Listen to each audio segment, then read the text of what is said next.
So I'm going to start off with the first question here, and it's on DRAM refresh utilization. And so we start off with this large paragraph here that describes the system that we're going to deal with. So let's go through that. So here we see that the system has 4 channels, and so I'm just going to write this configuration up here so that we have that a little bit summarized. So we have 4 channels, and each channel has 2 ranks, right? So that's 2 ranks of DRAM chips, right? And so each memory channel is controlled by a separate memory controller. Okay, so that means we have 4 memory controllers, right? And so each rank contains 8 banks. So we have 8 banks. And then a bank contains 32K rows. So we have 32K rows. And each row in one bank is 8 kilobytes, right? So we have 8 kilobytes. Okay, and so then we start talking about, retention time and stuff. But this is our configuration. And so I'm just going to here quickly enumerate the values here of how many of each of these we have in the system, right? Because we're going to use that throughout the rest of the question. And so if I quickly make a table of these, right? So let's say the number of these that we have total, not total actually, let's just convert these to powers of 2 first, because we're going to have to do a bunch of calculations with these. So this means we have 2 to the 2 channels, we have 2 to the 1 ranks, we have 2 to the 3 banks. 32K here would be 2 to the 15. 2 to the 15 rows, and then we have 8 kilobytes of data per row, which then is 2 to the 13 bytes, basically, per each of these, right? And so if we now try to ask how many of these total we have in the system, that's basically just, evaluating these multiplied down. So we have 2 to the 2 channels total in the system, and then that means we have 2 to the 1 plus 2, so 2 to the 3 ranks in the system.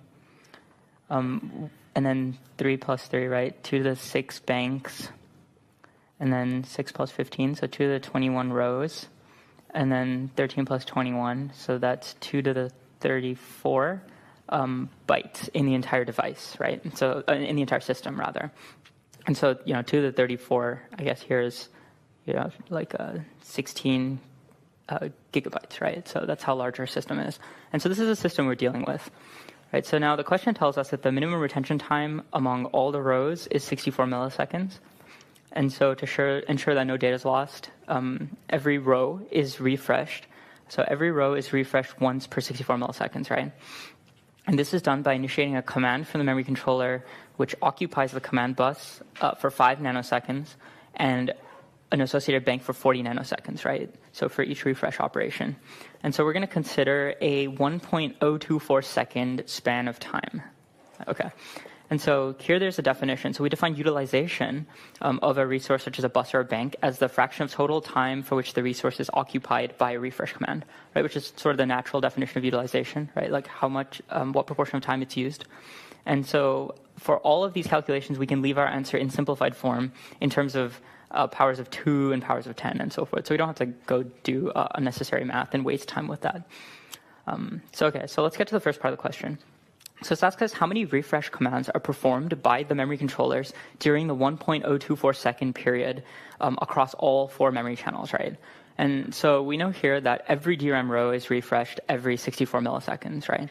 So now if we're considering a 1.024 second period, then how many of these 64 millisecond refreshes, 64 millisecond periods are in this 1.024, right? So that's the first part. And so we have 1.024 seconds is, 1024 milliseconds. So we have 2 to the 10 milliseconds, and we're going to divide by 64 milliseconds, which is 2 to the 6, right? And so we have, so this is a 2 to the 6 milliseconds as well. And so we end up with 2 to the 4 of these periods, right? So there's 16 refresh periods throughout this interval.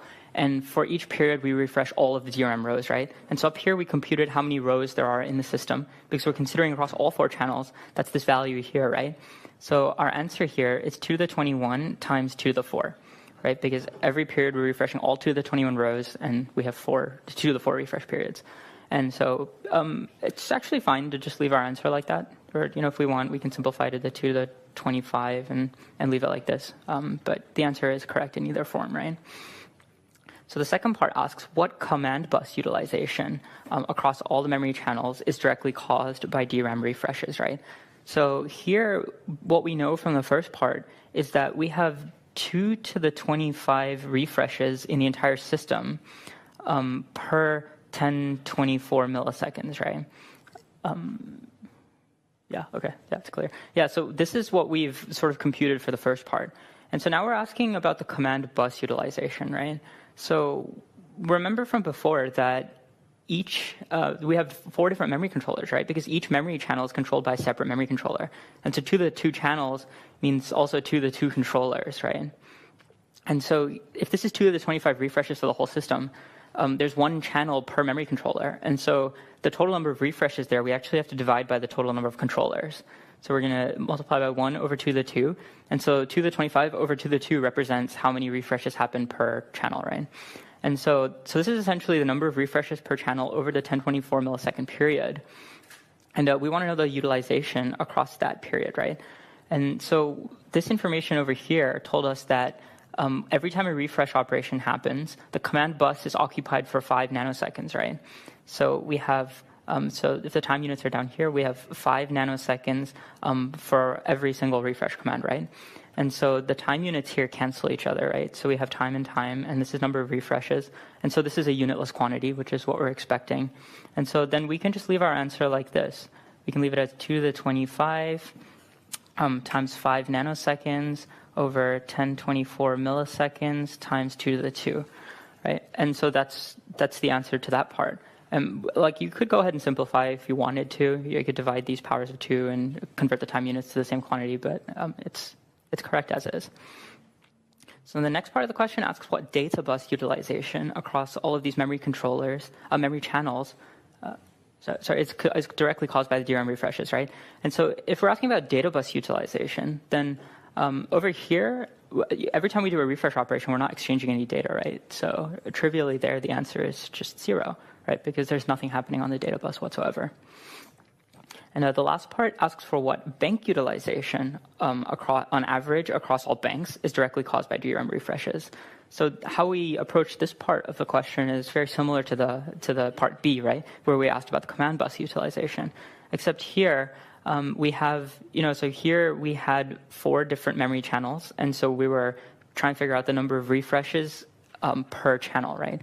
And here, if we're asking about banks, we want to figure out the number of refreshes per bank, right? And so we can start off with our same ratio because this is what's happening in the system. So we have 2 to the 25 refreshes per 1024 milliseconds. And so if we're asking about per bank, here we figured out that there are 2 to the 6 banks in the entire system, right? So we want to divide this number by 2 to the 6. And so this is the number of refreshes that go to a particular bank in this time period. And so in terms of the utilization, over here, the information told us that a bank is busy for 40 nanoseconds per refresh command. So here the scale factor was 5 nanoseconds. Over here, the scale factor will be 40 nanoseconds, right? So 40 nanoseconds per refresh. And so the computation is like exactly analogous to that, just with different values, right? So here we have 2 to the 25 times 40 nanoseconds over 1024 milliseconds times 2 to the 6. Right? And so this is the utilization. If you go ahead and evaluate these, I think the values are in the solutions we have online. Right? This is about 4%, and this is about 2%, right? And so if you did go ahead and compute that, that's what you would end up with. Okay, so are there any questions about that part so far?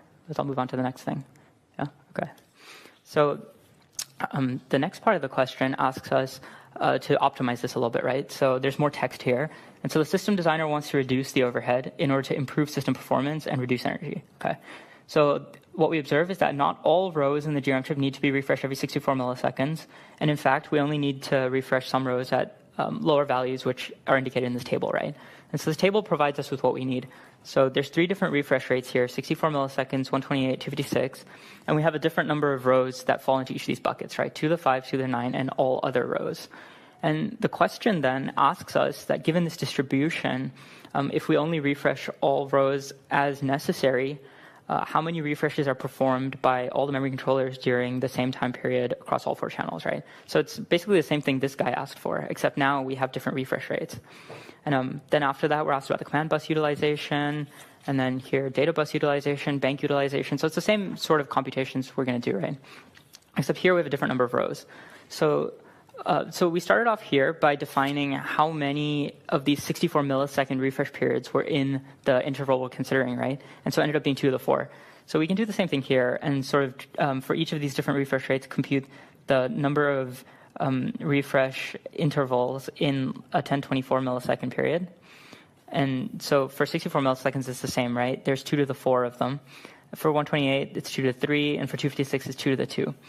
And then the number of rows that are refreshed in each period, so we have 2 to the 5, 2 to the 9, and then all other rows. And so to figure out what that value is, we know the total number of rows in the system, which was 2 to the 21. And so we can simply write this as 2 to the 21 minus the rows that are specified, right? So minus 2 to the 9 minus 2 to the 5. And so now we have all these quantities. And so figuring out how many refreshes are necessary during this period is just multiplying those values through, right? It's nothing too complicated. So we have 2 to the 4 rows that we have 2 to the 5 rows that need to be refreshed 2 to the 4 times. So over there. And then we have 2 to the 9 rows that need to be refreshed 2 to the 3 times. And then we have this quantity of rows here, 2 to the 21 minus 2 to the 9 minus 2 to the 5. That needs to be refreshed 2 to the 2 times, right? And so that's the answer. And so again, we can leave it like this or simplify if we want to, right? Okay. So the next part is the command bus utilization. And so this computation is basically exactly the same as we do up here, right? Except instead of 2 to the 25 refreshes per channel, we essentially have a different value. And so instead of writing this repeatedly, I'm just going to define this as a variable n, right? Because it just makes this a little bit easier. And so what we have here is that we have n refresh operations happening per 1024 milliseconds, right? Where we computed n in this part. And so we basically do the exact same thing as up here, right? So we have n refreshes total in the system, but we know that we have 4 different memory controllers and therefore 4 different channels. So we have to scale this by 4. So we essentially divide n by 2 to the 2, right? And so that's the number of refreshes per channel. And it's happening over this time period. And we know that each single refresh operation keeps the command bus busy for 5 nanoseconds, right? So 5 nanoseconds per one refresh. And so the answer then is just n times 5 nanoseconds over 1024 milliseconds times 2 to the 2, right? And once again, you could go ahead and simplify it. And based on the solutions, this ends up being like about 1%, so something like that. Yes. So you consider that this command bus utilization is for yeah. Right, so each channel experiences the exact same number of refreshes, right? Because there's the same number of rows. So, okay. So you said up there that those are different intervals for different numbers of rows? Yes. But in the whole system? Yeah. Okay. Yes, absolutely. That's a very good point. And so here what I computed was assuming that these are uniformly distributed across the 4 channels, right? I guess I made that assumption without it being stated.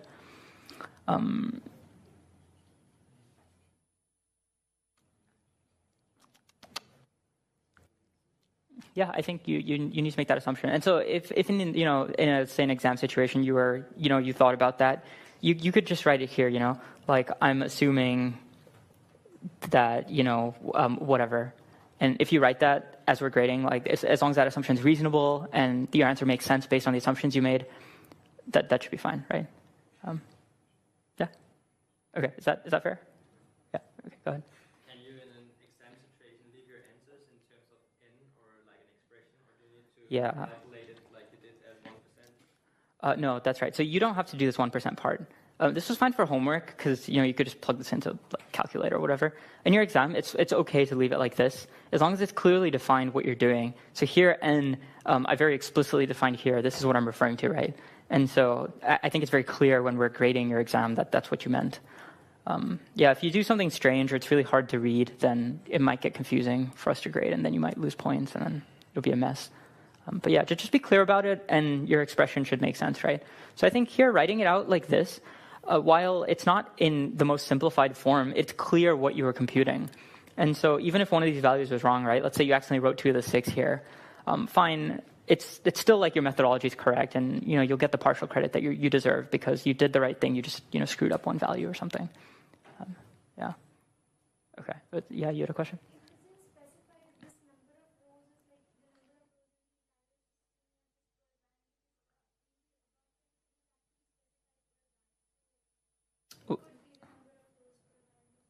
I see. Are you saying that it was specified as bank here, or that it's ambiguous?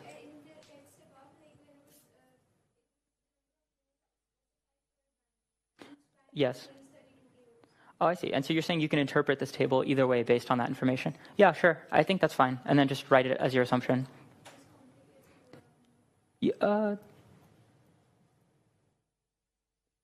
Does it? I mean, you just recompute your number of rows based on that information, right? Because if you assume each bank has this exact same ratio, then each channel will have the same number of refresh commands happening. So it wouldn't be ambiguous in this case. You just end up with a different value based on the number of rows. Yeah, it would just essentially balance the ratio towards these guys, right? So instead of this being, 2 to the 4 times 2 to the 6, it would be, all this done at a bank scale. And so you'd have a different ratio of each. I think that's fine. If the question allows you to interpret that way, then yeah, just state what you did. Yeah. Right. Is that fair? Okay. Yeah, are there any other questions? Okay, then I'll move on to the next part. Oh yeah, so we're still continuing this part, sorry. So here, can you see everything? Okay, yeah, sorry, I guess I'm sort of blocking that for some of you. I'll put it up here for now. So it's asking us the DRAM data bus utilization. And same as the first part, right? We're not utilizing the data bus, so this is easily just 0. And so then this asks us what the bank utilization is on average. And so again, here we can treat it kind of the same way we treated it for this part, right? And basically the same we're doing here, except it's just a different factor. And if you're making a different set of assumptions, then I guess you might do this a little bit differently. But the process should be the same, right? So here we had n refresh operations for the entire system per 1024 milliseconds, right? And so here we want to divide n by the number of banks in the system because we're assuming that it's equally divided among banks now, which is, I guess, the assumption that you stated, right? So, yeah, so here we have 2 to the 6 banks in the system. And so we're going to say that these refresh operations are equally distributed amongst banks, right? And so that's how we would arrive at this answer. And yeah, it's 40 nanoseconds per refresh operation. And so when we compute that, it's n times 40 nanoseconds over 1024 milliseconds times 2 to the 6, right? And yeah, I think, yeah, in the solutions, that's like about 0.5%. But yeah, so does that make sense? I think it's basically the same computation you did before. So now part H is asking that now we want to achieve this reduction refresh by refreshing rows less frequently.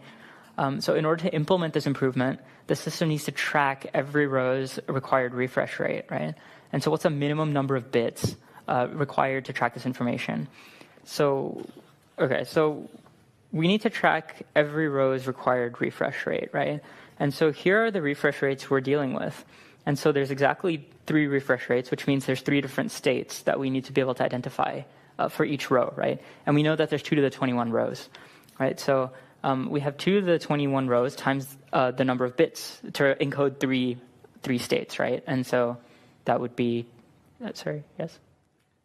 I actually wrote an email about this. Okay. Because, yeah, you can use 2 bits to encode 3 states, but if you consider more rows, you can, for instance, use 5 bits to encode all the combinations of 3 rows.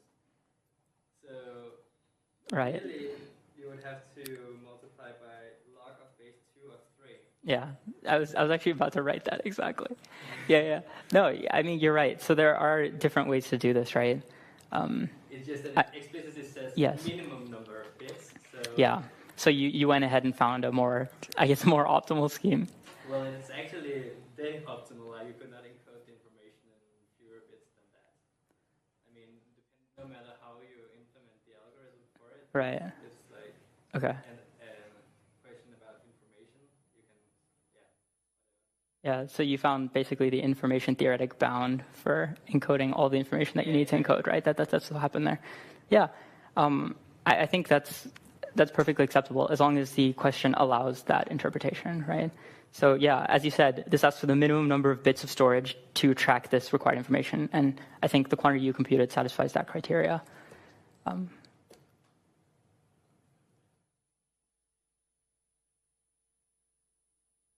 Yeah, I think so. This question leads you towards tracking each row state individually, right? So that's what this would be, right? 2 to the 21 times 2 to the 1, which which is, I guess, the solution that's stated in posted on the online solutions.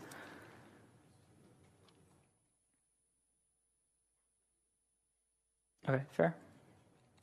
Yeah. So then part I. So this question asks to assume that the system designer now implements an approximate mechanism to reduce the refresh rate with Bloom filters. And so one Bloom filter represents all rows with 64 milliseconds, another one for all rows which require 128 milliseconds. And so we go ahead and modify the memory controller's refresh logic. So on every potential refresh of a row, so every, say, 64 milliseconds, it probes both Bloom filters, right? So both are probed for every potential refresh of a row. And so if either of the Bloom filters results in a hit, and if the row has not been refreshed in the most recent length of time for the refresh rate associated with that Bloom filter, then the row gets refreshed, right? And so if a row address hits in both, the more frequent refresh rate wins, right? So the 64 millisecond Bloom filter has priority, essentially. And so any row that does not hit in either Bloom filter is refreshed at default rate of per 256 milliseconds, right? So we have a Bloom filter for 64 milliseconds, a Bloom filter for 128 milliseconds, and I guess the default of 256 milliseconds, right? And so we probe these two where the 64 millisecond has priority, and if neither of them are a hit, then we use the 256 millisecond quantity. So here we're provided with the false positive rates for the two Bloom filters, right? And the false positive rate is essentially if we query the Bloom filter with a particular address, what's the probability that it will tell us, that it's in that bin, even though it's not, right? And so we're saying that the distribution of row refreshes specified in part E still applies. So this table here is the same set of values that we're going to use for this part of the question. And so now it asks us to repeat the same computations, essentially, right? How many refreshes are performed during the 1024 second period across all 4 memory channels? So what we have is essentially we have these values, but we're also going to rearrange these bins a little bit based on the false positive rates, right? So for the 64 millisecond bin, we have 64 millisecond bin, and we have 2 to the 5 rows that are guaranteed to hit in the Bloom filter, right? So these 2 to the 5 rows they're true positives, essentially, right? And so we have 2 to the 5 plus the false positives, where the false positives will be essentially described by this 2 to the minus 20 quantity, right? So the probability that an address will, become a false positive is 2 to the minus 20. So we have 2 to the minus 20 times the total number of rows in the system, right? And so the total number of rows is 2 to the 21. So that is actually just 2 to the 5 plus 2, right? 2 to the 1. And so this is the number of rows that'll end up having a 64 millisecond refresh because of the false positive rate. So now we consider the 128 millisecond bin. And so in the 128 millisecond bin, we have 2 to the 9 rows. We have 2 to the 9 rows, right, that fall into this bin. And then we have a different false positive rate. So we're going to have 2 to the minus 8 times 2 to the 21, which is 2 to the 9 plus 2 to the 13, right? 2 to the 13 rows. And so those will be essentially everything that's refreshed at 128 milliseconds. And then we have 256 milliseconds, which is everything else, right? And so we compute the everything else in the same way, so as we did before, right? So we have 2 to the 21 rows total, and then we just subtract these quantities, right? Minus 2 to the 9, minus 2 to the 13, minus 2 to the 5, minus 2 to the 1. Yeah? And so now we're going to go ahead and just sort of do the same thing as before, except now instead of these values as a number of rows, we have these values. And again, for simplicity, I'm going to clearly define here that this is going to be called N64, this is going to be called N128, and this is going to be called N256, right? Just to save some time here. And so we compute the number of refreshes here using the same values as here, right? So we essentially have N64 rows that get refreshed 2 to the 4 times, N128 2 to the 3 times, and N256 2 to the 2 times, right? So we just write that here.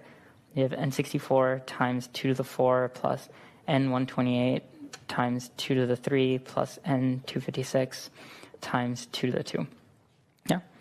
So that's all that is. It's just computing a different number of rows.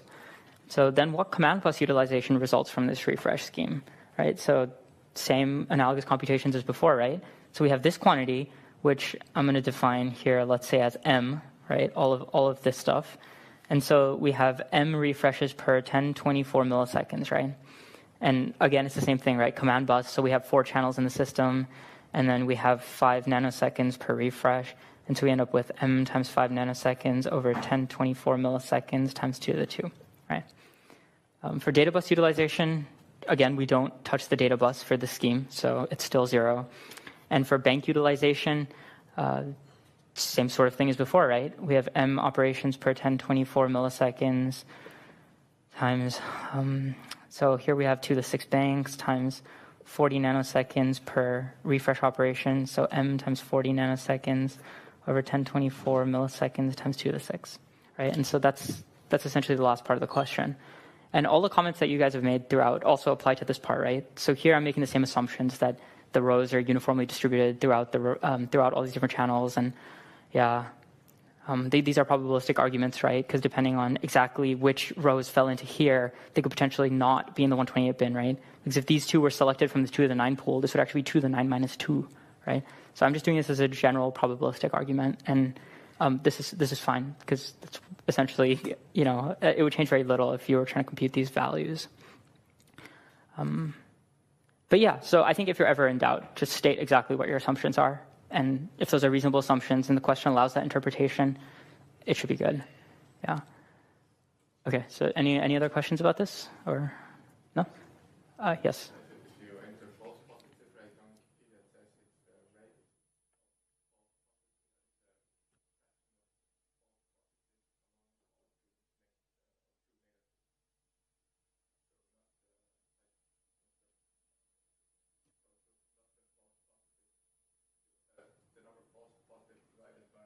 Yeah. You're saying it's that quantity, right? False positives over true negatives, as opposed to false positives over the sum of all different possibilities.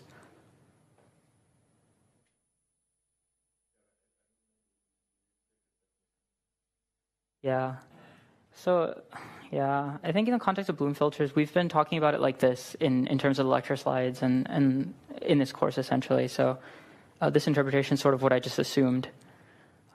Yeah, if this is going to be your sort of pedantic interpretation of false positive rate, and you state that clearly and then solve according to that, sure, that should be fine. But we would much prefer if you use the definition we've used in the course, right? So that's what this exam is supposed to cover.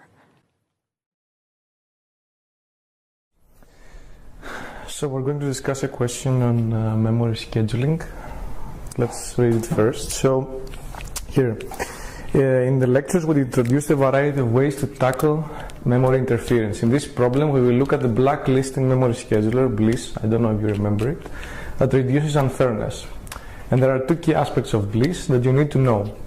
So when the memory controller services n consecutive requests from a particular application, this application is blacklisted. And this non-negative integer n is the blacklisting threshold. So when you execute n accesses or your n requests from a specific application, you will blacklist. So this blacklisting period is cleared periodically after 10,000 cycles. So every 10,000 cycles you stop blacklisting the applications, you start the process again. So to reduce unfairness, we change the FRFCFS scheduling policy. Instead of FRFCFS, we have non-blacklisted, ready, and then FCFS. So we first prioritize the non-blacklisted applications request. So when you execute for an application, when you have 2 applications and one of them is blacklisted, then you start executing the other one until the other one is also blacklisted. So in this problem, we have a memory system that has 2 channels with 2 banks each, and table 1 and 2 show the memory request stream for two different applications in times t equals 0 and t equals 10, and for both tables a request, or as we go to the right, the requests are younger. Yes, and there are not any more requests in this problem. Yes, and for each one of the requests we have information about which row in the bank it accesses. So a row buffer hit costs 100 cycles, a row buffer miss costs 200 cycles, a row buffer conflict, which means that we need to activate another row on top of another row, so we need to pre-charge first and then activate another row, is 250 cycles, and all row buffers are closed at t equals 0. So as we see in T equals 0, we have the application B, which is application B. This means that application B is the oldest one. It already has its requests in the buffers. And then at T equals 10, we have all the requests from application A arrived, but we didn't service any of the requests yet. So application B has not serviced any of its requests. So let's see the first question. So we need to compute the slowdown of each application using the FRF-CFS scheduling policy after both threads run to completion. And we define as a slowdown the memory latency of the application when it runs together with the other application over the memory latency of the application when it runs alone. So in this case, we need to calculate first two things.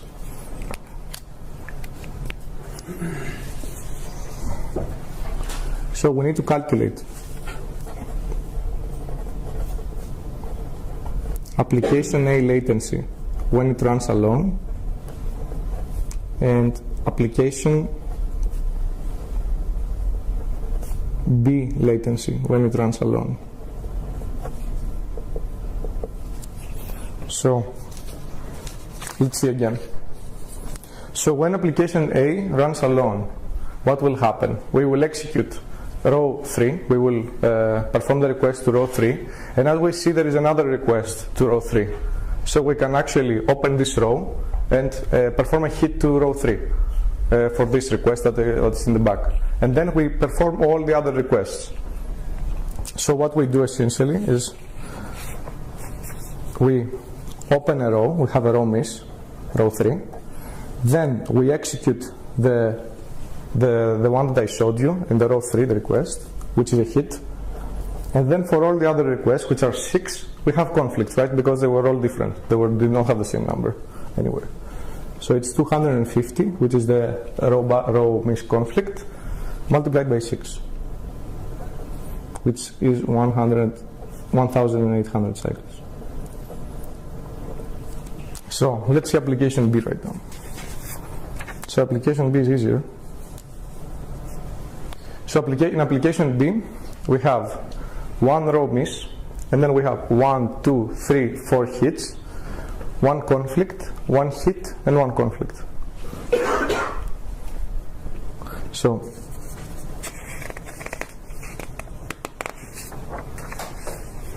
in this case we have one miss, as I said. Then we have 4 hits. It was row 2. We have 4 hits. Then we have one conflict for B.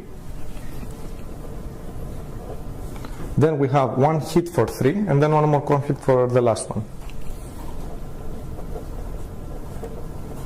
which is 1,200 cycles. Okay. Right now, we also need to count the memory latency of application A when we run it with B, and the memory latency of B when we run it with A, right? So let's calculate first. Actually, we will calculate them both at the same time.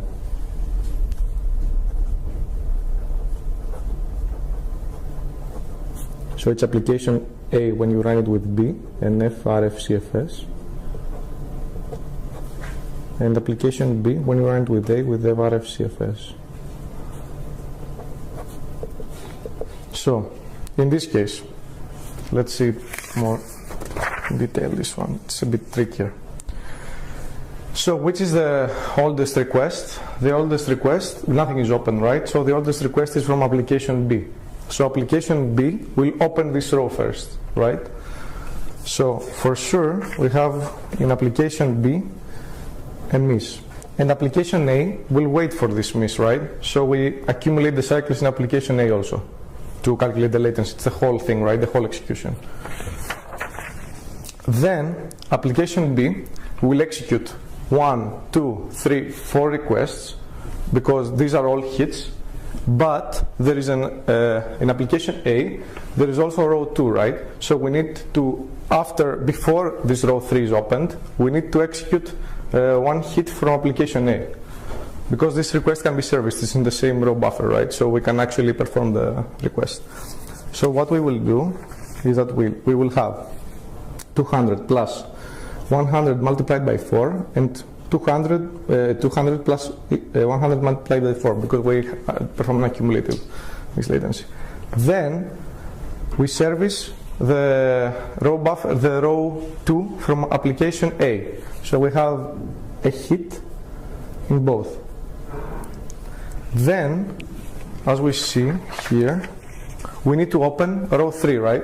Because application B is older, so we need to open row 3. And we don't have any other ready request. So we need to pay a latency of 250. Okay. Then we need to service a request from application B, right? Because we have row 3 here and 2 row 3s in application A, but this is older. So we need to pay 100 cycles more. And then we need to service the 2 requests from application A, which are in the same row, right? It's row 3. So 100 multiplied by 2, this is application A.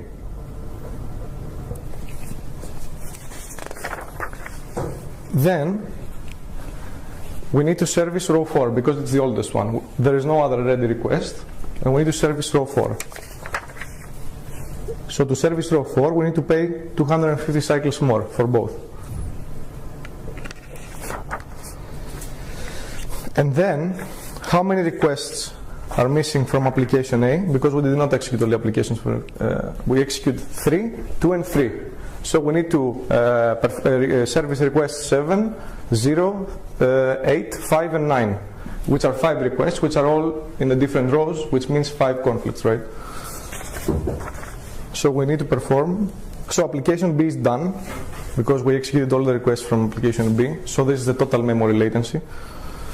And here we have 250 multiplied by 5. So this number is equal to 2,550 cycles, and this number is equal to 1,500 cycles. So how do we calculate the slowdown? So the slowdown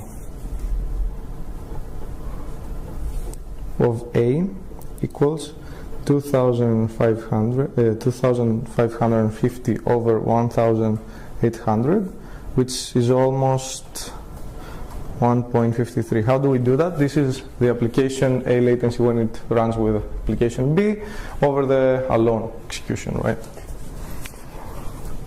And the slowdown of B equals 1,500 over 1,200, which equals 1.15. So this is how we'll calculate the 2 latency. So, like, if there is any question in the exam like this, just be careful on 2 things. So when you run the application alone, be careful that it's FRFCFS, it's not FCFS. Like if there are 2 requests in the queue that can be in the same row, just give the hits. Do not go FCFS, because I did the same mistake when I was actually calculating this question.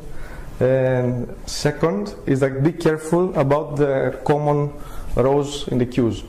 Like if you see something like that, be careful that there might be the same rows across the 2 applications and service them correctly. Okay, let's see the second question. So, if we use the Bliss scheduler, which blacklists, for what values of n will the slowdowns of both applications be equal to this obtained without FRFCFS? So what we want here is the exact same slowdown, right? And we want to have this exact same slowdown. We need to have the same order of servicing the requests. So the way this can happen is twofold. So first, if we have n equals 0, then we execute the applications with FRFCFS, right? Because we don't never blacklist. So one option is to have n equals 0. So the second option, like I will do some trial and error. So if we have, let's say, 4. If we have 4, we will execute 1, 2, 3, 4. Then application A will be blacklisted. And then we need to execute 2, because this is the open one, and then 1, 2, 3. This makes application A blacklisted, and then both of them are blacklisted when you continue the execution. But this way, application B will be blacklisted, right? So it would not have the same slowdown for sure. And application A will run faster probably. So if we do 5, it's 1, 2, 3, 4, 5. Application B is blacklisted. We execute row 2, and then the same thing. So application B will be blacklisted if the threshold is below 6. So we need to at least have 6, n equals 6. Because if we have n equals 6, we will do 1, 2, 3, 4, 5. We will execute this request in row 2. Then 6 here. And then we do not blacklist application B because we execute a request from application A, right? So then we will open this row, row 3. We will execute something from row 3. And then nothing will be blacklisted. In this case, none of the applications will be blacklisted if we have n greater than 6, greater or equal than 6. If we have something, if we have n less than 6, then B will be blacklisted and we will not have the same slowdown. So in this case, we have two options. It's n equals 0 or n equal greater than 6.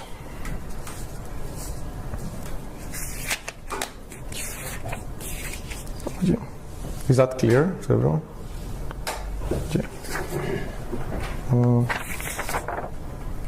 Yes.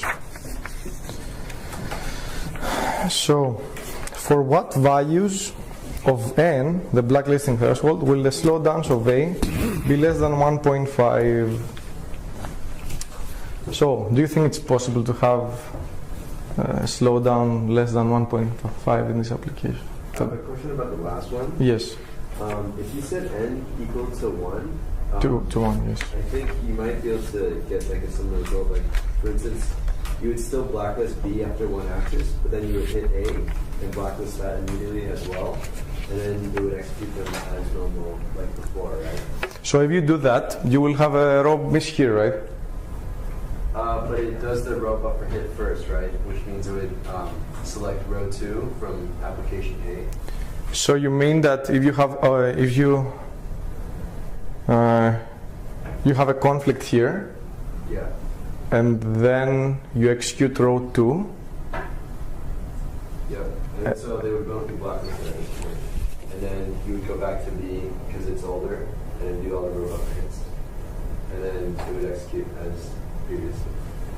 I think this is an edge case. It doesn't matter. It's correct, right?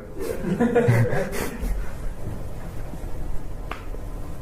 That's true. I think I agree with you. Yes, because we can service row 2, right? So it's the same thing essentially.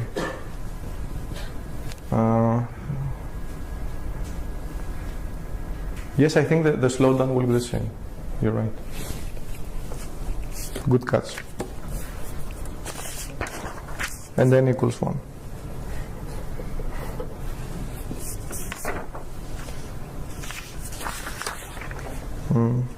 Yes, sorry.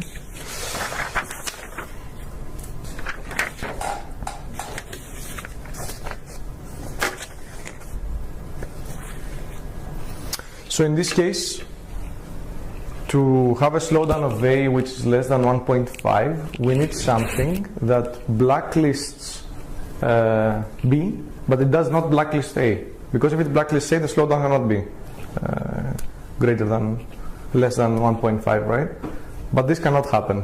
Given the memory request that we have, if you see it carefully, this cannot happen. We cannot do that. We cannot have the A application running and the B application blacklisted and the A not blacklisted. So in this case, this cannot happen. This is impossible. We cannot. If you check out the patterns, it's impossible to run application A without blacklisting it and blacklisting B.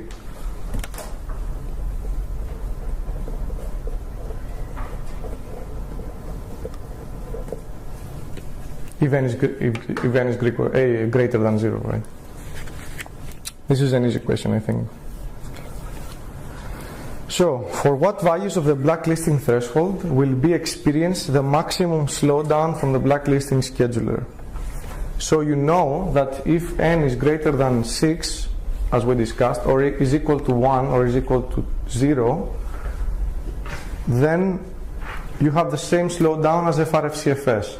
So what you would do in this question, you would brute force from n equals 2, 3, 4, and 5 to see what is the slowdown for each one of these numbers. So you need to brute force n equals 2, n equals 3, n equals 4, and n equals 5 to see which of these numbers give the maximum slowdown. Is this clear to everyone? So in this case it's n equals 5. So if you execute with n equals 5, then you get the maximum slowdown for application B, that is 2150 cycles. Okay, so I think this is easy. If you answer actually the question, the B, correctly, this will be really easy. And then that's the last question.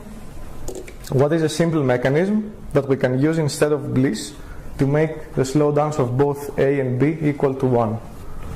Does anyone have any idea of how to do that? So you want both applications to run isolated in this case.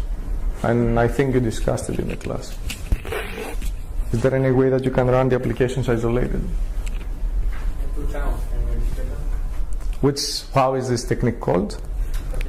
Okay, it's memory channel partitioning. Correct. So the technique is called MCP, memory channel partitioning.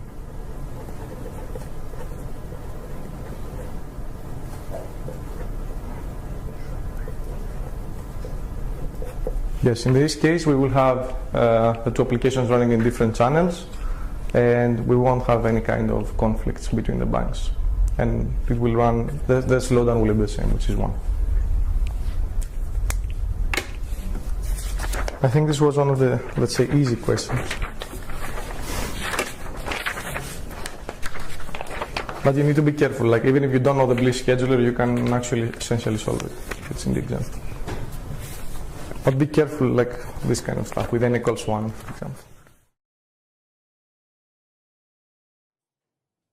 Is it visible? Yeah, okay. Okay, so this question actually talks about the DRAM scheduling and the latency policies. So, okay, let's read the question. So you would like to understand the configuration of the DRAM subsystem of a computer using the reverse engineering techniques, and this is basically the set of knowledge you have from this particular DRAM subsystem. Okay, what are the knowledge? Basically, the physical address, you know that, okay, it's for 16 bits, and the DRAM subsystem consists of a single channel and a 4-bank system. And the DRAM is byte addressable. It's clearly mentioned here. And okay, the most significant 2 bits of the physical memory, it determines the bank. So you know how to decode the physical address to get the bank number. And the DRAM command bus operates at the 500 megahertz frequency. And this point basically says, okay, the memory controller issues a command to the DRAM in such a way that no command for the servicing a later request is issued before issuing a read command for the current request. So that basically says that if you have, let's say, 2 requests, which is a request A and B, and let's say A actually came first, A is the old request, so, and even if A and B are going to the 2 different banks, the memory controller does not issue an activate command to the bank that actually holds B before issuing a read command. So basically you can think of it as like a first come first serve rather than any open row policies, or it's completely oblivious to which bank you are currently, if you have a bank parallelism or not. Make sense? And yeah, and then it basically says that, okay, now you have, this is the state of the memory request that you have currently in the DRAM request buffer, and the third sequence basically says that, okay, at the same time you take the snapshot of the request buffer and you start probing the DRAM command bus, And you observe the DRAM command type and the cycle at which this command actually issued. And the following are the DRAM commands that you are actually seeing. Make sense? And then the questions are like, okay, so it's actually asked for, let's say, the activate to read latency, activate to pre-charge latency, and the pre-charge to activate latency. So now let's see how if we know this kind of information, how we can actually reverse engineer the system and get some data out of it, right? So the first question is that's visible, right? Yeah, okay. The first question is to activate to read latency, right? So, okay. Before start using any kind of questions like this, let's first decode what the information we have currently. So we know how to get the bank information from these addresses. So let's say get the bank numbers first, okay? So this guy actually goes to bank 0100, so that means bank 01. Am I right? Yeah.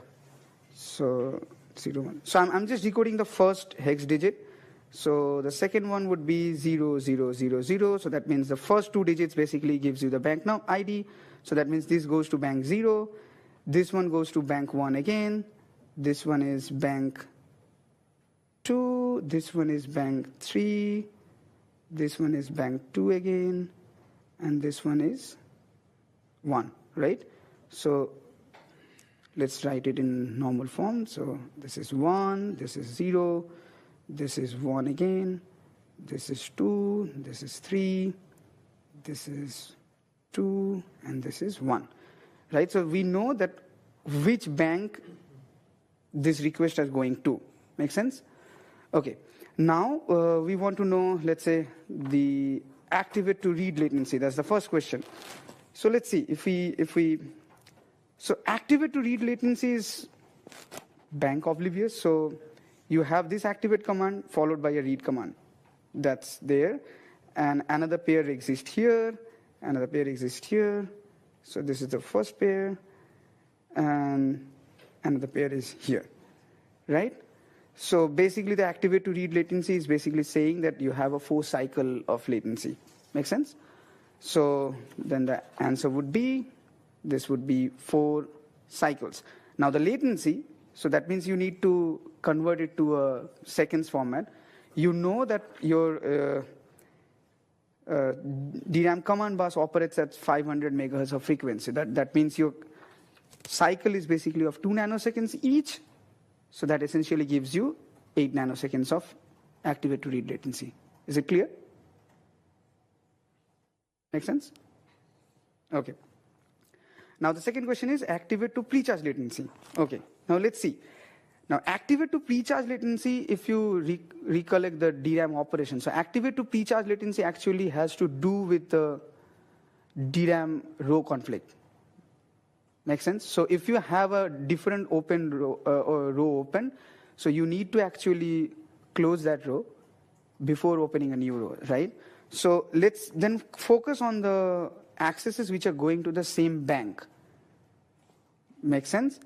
So yeah. So let's see. So this is the if we now the read accesses. The reads are the one which is actually happening to the for all of these accesses, right? So if we then simply categorize these accesses like this, so these 3 command sequences are actually happened for this access. Okay, then this command sequence is happened for the second access. Then the third 3 command sequence actually happened for the third access. These 2 is for this read. This read goes independently, this read goes independently, and then these 3 is for the last access.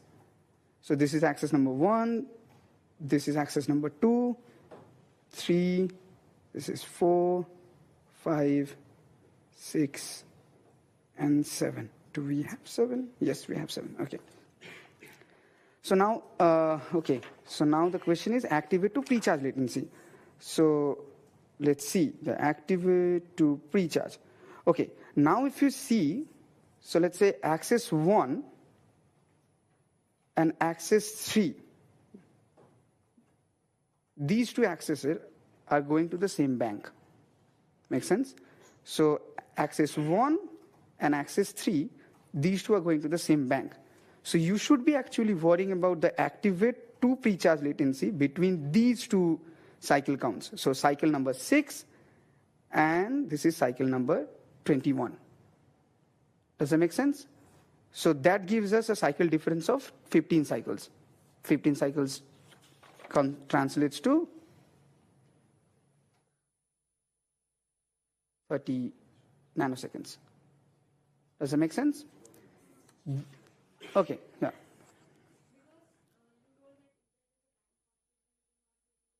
There is a row conflict.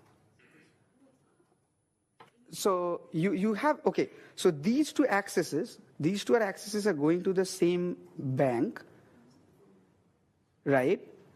Now, I'm saying these two accesses are going to the same bank, but if you look at the access sequence of these two accesses, this guy is opening a new row, right? Pre-charge, activate, and read.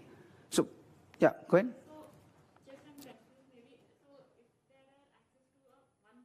Mm-hmm. Then that happens independent of the other bank. That's true. That's true. Yeah. Okay. Doesn't this really depend on how many requests in between the memory?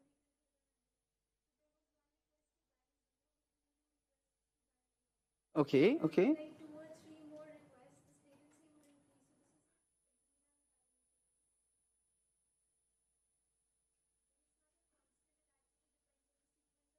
Sequence of requests is happening, but doesn't it, if you have the accesses to the same bank, it should be like the access to the different bank should not hamper the access sequence on this bank, right? So if I had like 2 more reads in between. Okay. Okay. Request 1, then we have a read request, just a read command for request 2. So if I had like 2 more reads after this Okay. Okay. the request to some different bank, this latency would automatically increase.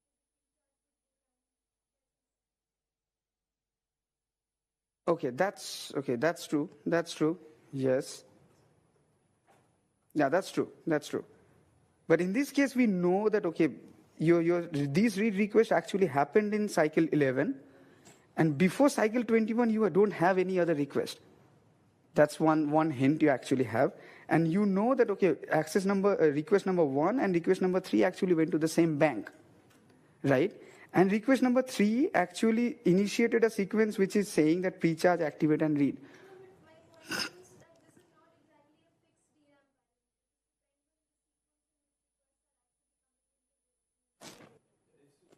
DRAM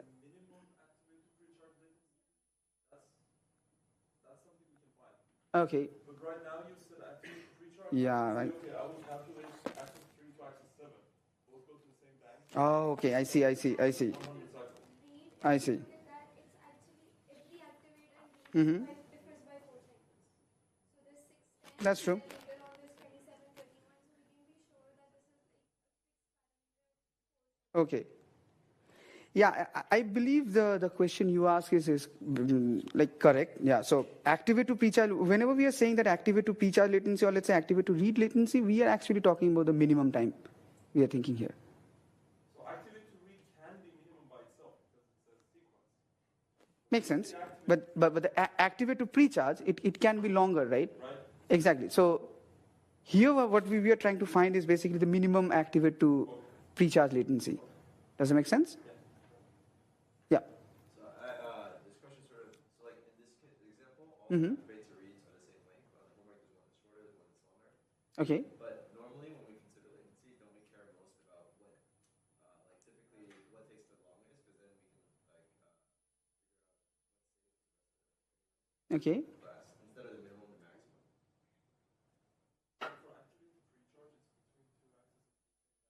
Yeah, that should be the minimum one, right? Like you can wait as long as you want, right? There is no harm. But yeah, activate. So it's basically like you are trying to open a new row on the same bank, and what is the minimum time you have to wait before opening a new row? That defines the minimum time, right? There is no harm in maximizing the time. Yeah, sure.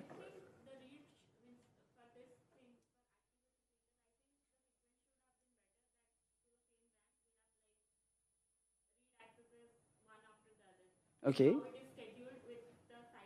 Okay.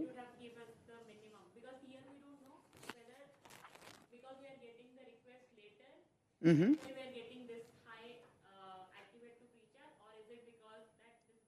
Oh, no, no, no. So this is actually a snapshot of the events what you have. The question says that this is a snapshot of the request buffer. So it's not like that the requests are coming one by one. So the question you said, that's completely valid if, how do you know that, okay, this request actually came later, so that's why we actually issued this thing later, right? That's what you asked. But this question actually said that this is the snapshot of the request buffer at once, when you actually started seeing this. So your request buffer showed a state like this, and then you probe the command bus. That's what it says, that you probe the command bus, and you saw that, okay, this is the sequence of commands the DRAM command controller actually issued. Make sense? What you're saying that it's like at one point of time we are getting this many requests to the same. Yeah, no. So this means that when we actually started formulating, seeing this behavior, before this behavior, you already have these many requests inside your DRAM buffer, request buffer. So from the scheduler point of view, it's like Right? At a time you have this thing. Now you just want to access these requests one by one. And what does that point say? For example, if there are requests A and B in the request buffer, Mm-hmm. A is the oldest request and two requests are two different banks. Okay. The Yeah. memory controller does not issue an activate command to the bank B. That's right. It's going to access the request. So what does this mean here? Here, okay. So okay, that means this thing. So let's say this is the access, and the second access actually goes to a different bank, right? So instead of, if you don't know this criteria, that memory controller actually doesn't issue any, so there is no harm in issuing the command sequence for this second access, as long as the command sequence for first access is going on, right? Because the second access is actually going to a different bank. In a real life scenario, this could have actually exploit the bank level parallelism, right? But it's telling that does not issue an activate. Exactly. So then it says that, okay, unless the entire command sequence for the first access ends, you cannot simply issue any command sequence for the second access. That gives you a deterministic behavior, how you can actually categorize this access sequence for the particular request. So if we have like multiple banks, multiple requests to a different bank, Okay. then in that case, this It's just a, level will, the scheduling will be different. In that case, if we are calculating some activity, then it will be even higher, right? Because in that case, what we are doing, unless the first, according to okay. this thing is completed, we can't send a request for other banks. I see your point. So you are saying, okay, it might get serialized just because of that reason. So it might add Okay. additional cycles, and the things we are calculating for activated features might not be The lowest one. Okay. So if there are like after bank one, we are scheduling bank one, Mm-hmm. but we have access to a different row, then calculating. Does make sense. Okay. So I would suggest, okay, this question is kind of going towards a straightforward notion of, let's say, categorizing the command sequences to map which access request it's actually serving, okay? So now you can think of it like this. So cycle 11, and then there is nothing happening between cycle 11 and 21. So that means if all of these accesses are actually happened all at once, then there is some timing constraint which is hampering this thing to go forward. Make sense? So that's how we are calculating, okay, then 6 to 21 is the minimum. You have to wait, and then you have to go on, okay? So then 6 to 21, if you want to, verify this with something else, you can also see that, okay, this timing constraint actually holds for other remaining access also. So, okay, the second one is pre-charge, third one is pre-charge to activate latency. Okay, now see. So, yeah, pre-charge to activate is straightforward. So, pre-charge to activate, and then pre-charge to activate. In all three cases, both these three pairs actually followed by 6 cycles, right? So that means it has to be 6 cycles, which is equivalent to 12 nanoseconds. Make sense? Okay. Now, a little bit trickier question. So what is the row size in bytes? And explain your answer. So, okay, to approach this question, I would say that you should first think of, let's say, a row buffer hit would actually give you an idea how big is the row buffer, and a row buffer miss will also give you an idea how big is your row buffer. Make sense? So first approach would be to first figure out which accesses are actually going to the same bank. So that gives you the first access, the third access, and the last access. This is one candidate, these 3. Make sense? And these 2 are the another candidate. You can extract your information from these accesses. Does it make sense? Okay. Now let's see. Let's see how big is the row buffer, right? So let's see the first sequence of accesses. So 4C80 and then 4EC0, these 2, and the last one, 4E80. Okay? So let's see. 4C80 actually serviced by these 3 command sequence. The next one, the 4EC0, is serviced by these 3 command sequence. Now, if 4EC0 is actually getting serviced by pre-charge, so that means 4C80 and 4EC0 are not on the same row. That's one hint. Second hint, 4E80, this guy, and 4EC0, the last access to the same bank, it's also getting followed by the same pre-charge. So that means these 2 are also not on the same bank, same row. Does that make sense? Okay. Now we see that, okay, okay. So these two are basically 800 and 803F. So let's see. Oh, am I making some mistake? No, okay. So 800 is this guy, and 803F is this guy. So now if you see the access number, this access, 803F, last by 1. So last but 1, this access is actually just a read sequence.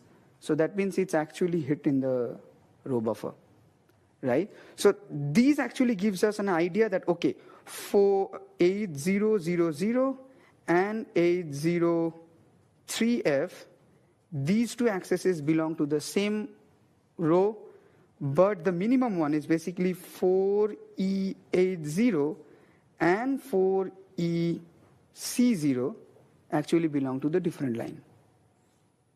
Now, what's the minimum size then?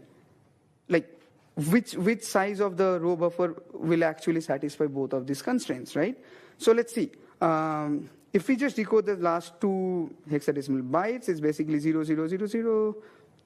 This is 1, and this sequence would be 0011, 1111. So that gives us this boundary, right? Okay. Now another one would be wait.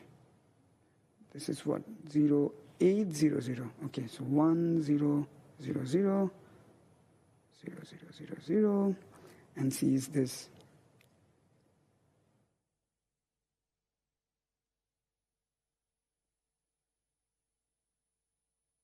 Can you see can you identify the boundary of the row buffer? So it basically says that, okay, if these 2 address values are belonging to the same row, but these 2 address values are belonging to the different row, so that means your row size would have at least these many bytes inside a row. How many bytes of that? So you have 6 bits of addresses, 6 bits translates. So this is an byte addressable memory. 6 bits translates to 64 byte. Make sense? So that means your row buffer size would be of 64 byte. Is it clear? Okay. Okay, now let's go to the second question. Third question basically. Okay, so let's read the question. What is the status of the bank prior to the execution of any of the above requests? So these are the request sequence. Before this request sequence even happened to the DRAM, what is the state of the DRAM? It's asking for that question, okay? So in other words, which rows from which banks were open immediately prior to issuing the DRAM commands listed above? Fill in the table with below indicating whether the bank has an open row. If there is an open row, specify its addresses. If there is not enough information, just simply say unknown, okay? Let's see. So now, let's say open and closed. So your accesses to the access sequence that you are actually generating for a request will give you the information of the prior state of that bank. Does it make sense? Okay. So now let's see. So bank 0. So which access actually went to bank 0? This is the one which went to bank 0. The second access. What's the second access command sequence? Second access command sequence is this one. That's just a read. That indicates there is an already same row which is happening on the same bank, right? So that means, okay, the first question is open or closed. It's definitely open. That's why you actually hit that row. Make sense? Okay. Let's see now, so which row address is then open? Now, if you see this, so you have 16 bits of addresses. You know last 6 bits are basically the row address. So that means if you simply chop it off, so these 6 bits are actually going for the row offset. These 2 bits are actually going for the bank number. The remaining 8 bits is basically giving you the, am I right? Yeah. It's giving you the row number, right? So now if you simply calculate this, so let's say bank 0. So bank 0 means this access is what? 0140. So 0001. 0001. Sorry? Oh, I'm sorry. Okay. So 4 means 0100 and 0000. Right? So if we truncate this, this is the 8-bit sequence you are left of. So this is 0 and this is what? This is 5. So that means 0 and that's 5. Does that make sense? Is it clear? Yeah. Is it not also acceptable to write the memory address of the first addressable? Well, yes. Okay, you're right. I think so. Yeah. So then it should be then it should be 0 0 0 0 0 0 0 1. You know how to do this. So it's basically this is the first address basically. Yeah. This is the first address. Does it make sense? But this is how you should actually approach the question. Like, the open row address would be the first row address, I guess. This portion will be anyway 0 for the first address. Make sense? Okay. Now let's go to the second bank. Okay, bank 1. So which accesses are actually happening to bank 1? Bank 1, these 3 accesses, right? The first access to the bank 1 is 4C80. 4C80, the first access started with the pre-charge thing. So that means, yes, this is open. Now, which one was before? Before this thing? Exactly. So we don't know this. Make sense? Okay. Let's go to bank 2. Now bank 2, this is the one, this is the one. So this is the 4th access. So let's say 4th access is this one. 4th access basically says that activate and read. On what condition we have activate and read? We have a closed row, right? So that means bank 2 is already closed, and then there is nothing open here. Okay, fine. Now let's go to bank 3. Bank 3, the only access to bank 3 is this guy, the third last. Third last is this guy. So this is actually just a read command. So that means whatever you are accessing, it's hitting the row. You know how to, then this is definitely open, and using the same tactics, we can actually get the address of the open row. Make sense? Okay. Now comes the trickiest part of the question. So, okay, this question basically talks about the TL-DRAM architecture. You probably have gone through the TL-DRAM architecture, right? So it basically says that to improve the performance, you decide to implement the tiered latency DRAM. Now, assume that the bank consists of a single subarray. With TL-DRAM, an entire bank is divided into a near segment and the fast segment. When accessing a row to the near segment, the activate to read latency reduces by 2 cycles, and the activate to pre-charge latency reduces by 5 cycles. Whereas when you're accessing the fast segment, activate to read latency increases by 1, and activate to pre-charge latency increases by 2. Fine. Now, this also says that, okay, let's just consider the near segment have the smaller row IDs. Just the first row ID basically belongs to the near segment, and the fast segment will have the higher row IDs. So basically 0 to n-1 belongs to the near segment row IDs, and n to m-1 is the fast segment rows. Okay? Now the question is, if the above DRAM commands are issued 5 cycles faster than the TL-DRAM, faster with TL-DRAM as compared to the baseline, so that means it basically says that previously it ended in 52, now what if it actually ends in 47? And then the question is, if it actually ends 5 cycles faster, then how many rows you have in the near segment? That's kind of a very neat reverse engineering. Okay, so let's start with let's say how to approach this problem in the beginning. So you have the activate to read latency and the activate to pre-charge latency. So it has something to do with the activate commands and how far the read and the pre-charge commands are apart from the activate. So let's target the activate first, and let's see which rows it's actually using, which bank it's actually using. Okay, so I'm going to write this again for this thing. Okay.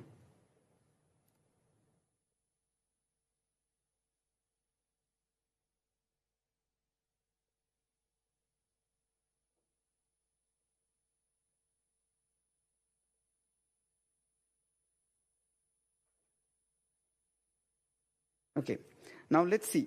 Can I show this side by side? Yeah, that's possible. Okay. Okay. So now if we see, so let's say this is a pre-charge, activate, and the read command, right? So let's see, this activate is happening to which bank and which row. Okay. So this activate is definitely for this guy, right? So this is bank number 1 and row number. Yeah, we need to calculate the row. I guess I have the row calculated somewhere. Okay, so this is row number 50, just for fasting. Okay, so this is just a read command for the second guy. So let's not consider that for now, because these guys are anyway not creating any activity requests, so we might not consider it for now. Okay, so let's see. The second, the third access also comes with the 3 issue sequence: activate, we have a pre-charge, activate, and read. So let's see. This guy is also to bank 1. This is row 59. I know this. Okay. So now this is an activate to read. This guy is for bank 2. And this is for row what?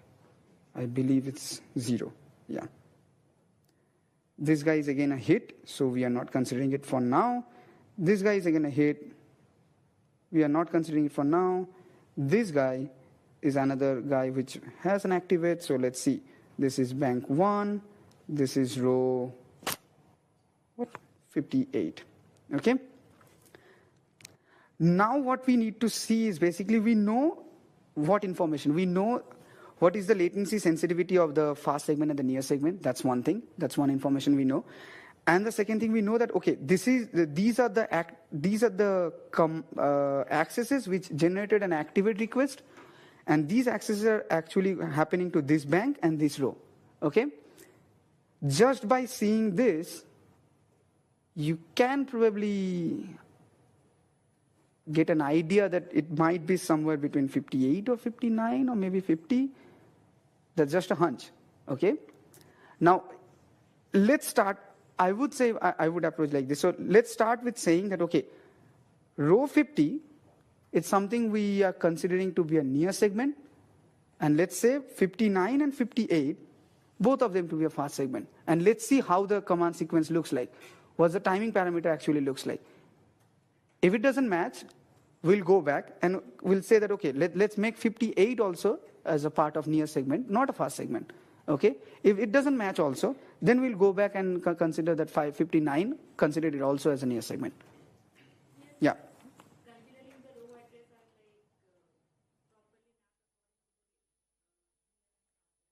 properly That's what this line says, that, okay, you can consider 0 to n-1, the first few rows to be the near segment, and the remaining rows to be the fast segment.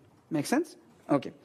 Now, let's see. So if we consider, let's say, can I show this side by side? Let's say, okay, let's show this like this. It's visible? Okay. So if we consider, let's say, 50 to be the near segment, and 58 and 59 to be the fast segment. So basically 0 and 50 goes to the near segment, and 58 and 59 goes to the fast segment. Okay? Let's start with this one. So what we have the changes in the activate to read and the activate to precharge. So there is nothing for precharge to activate, right? Precharge to activate is same for everyone, right? So let's see, 0, 6. That's like the normal sequence. Okay. Now activate to read. Activate to read is basically it was before 4 cycles. Now you know that if it is near segment, then it will reduce by 2 cycles. So that means later on it will come as 8. Okay. So now let's see. This guy is just a normal read. So it can simply go on the next cycle. So that's 9. Maybe it's a better idea to put it like this. Okay. And then see, precharge. So then activate to precharge is one dependency. If we know that, okay, this row is a near segment, if we have considered that as a near segment, so that actually gives you a 5-cycle benefit of activate to precharge, right? So previously activate to precharge, so this activate to precharge was 15 cycles, now it actually becomes 10 cycles. Just stop me whenever you can get the flow. Sorry?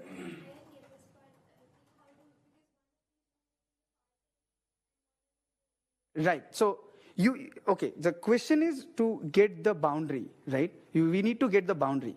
Now we should start from some place. Let's consider 50 as a boundary. So I'm considering 50 for now. I'm considering 50 as a boundary. So anything from row 0 to 50 actually falls to the near segment. Anything from 51 and upwards is basically fast segment. Okay. So near segment, any access to the near segment comes with 2 benefits: activate to precharge and activate to read. Some cycle savings. Okay. Anything on the fast segment, which I considered this one and this one, is coming with a penalty, some access penalty. Make sense? So right now I'm just trying to figure out whether my intuition is correct by getting the timeline. If my timeline doesn't match with this constraint that, okay, you have 5 cycles faster, then I will roll back and go and consider some other row to be the boundary. Does that make sense? Okay. So, and I'm just considering reconstructing my timeline based on these assumptions. Okay? So, okay. We are at here. So this is the precharge. Now, this is the precharge. So this precharge is happening to the same bank. This is correspond to this axis, happening to the same bank. But now you need to close this guy. That's the near segment we have considered. So we will actually get a 5-cycle benefit. So that means now, earlier what 6, and this was happening at 21 because you had to maintain a 15-cycle gap. Now you can actually get it done at 16. Does that make sense? Okay. So now if we can get it done at 16, Then pre-charge to activate, it's always same. There is no benefit in TLDRAM. So this timeline actually went to 22. That's 6 cycles, right? And then activate to read. Now consider this. So currently now you are at R59. R59 is a fast segment. So your activate to read will actually get penalized by how many cycles? Activate to read is increasing by 1 cycle. Make sense? So now your activate to read, previously it was at 4 cycle latency. Now you had to charge 5 cycle. So now this thing will actually come to 27. Yeah, go ahead. Right. There were different rows, so we get no benefits and no penalties. Pre-charge to activate. Yeah, we pre-charge the row 50. Yeah. Right. And then we activate the row 59, but there are different tiers, so we just Yes. We don't actually have any benefits on the, at least according to the description, we don't have any benefits for pre-charge to activate. And if we did, for example, hypothetically have it for our segment, for example, but this was pre-charged in the near segment and activated in the power segment. No. So then it will be mentioned clearly that what. So if you're pre-charging a near segment and then activating a fast segment, all like that. Make sense? Exactly. All those combinations will be there. Make sense? Okay. Now let's move on. So this is the read request. So we have actually done. Okay, the read request is done. Now let's see. This is the activate request. This is the fourth request. Fourth request is going to bank 2, which is completely independent. So we can simply issue it on 28. I'm so sorry. Okay. So this is happening at 28. Okay. Now this is another activate, right? So we have considered that this R0 actually falls into the near segment. So activate to read is reducing by 2. So that means it's actually coming, this 36 is coming to 30. Make sense? Okay. Now let's see. Now this read is completely independent. So this can go and 31. Okay.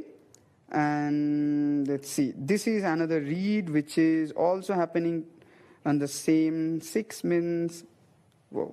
Access number 6 means this. This is the second 2. So this is happening at 32. Okay. Now let's see. This is a pre-charge. So this pre-charge will actually happening on the bank 1. Okay. So bank 1. Previously we have access bank 1 in the access number 3, request number 3, right? So this activate actually happened in 22, right? So now we need to check the activate to pre-charge latency. So there is a constraint. We have mentioned the constraint, right? So now when we have considered that, okay, row 59 was in a fast segment, so activate to pre-charge latency will get increased by activate to pre-charge by 2 cycles. So which it was as 15 cycles, now it will become a 17 cycle. Does it make sense? Right. So then we are just simply charging a 17 cycles for this guy. So that comes to 49. Am I right? Oh, sorry. Yeah, I think so. Okay. So now see. Now let's see. Okay. Now pre-charge to activate, it's 6 cycles. Okay. So I'm already passing. Did I do something wrong? Which one? You added 17 to 32, which is not. Which one? You added your activated pre-charge latency to.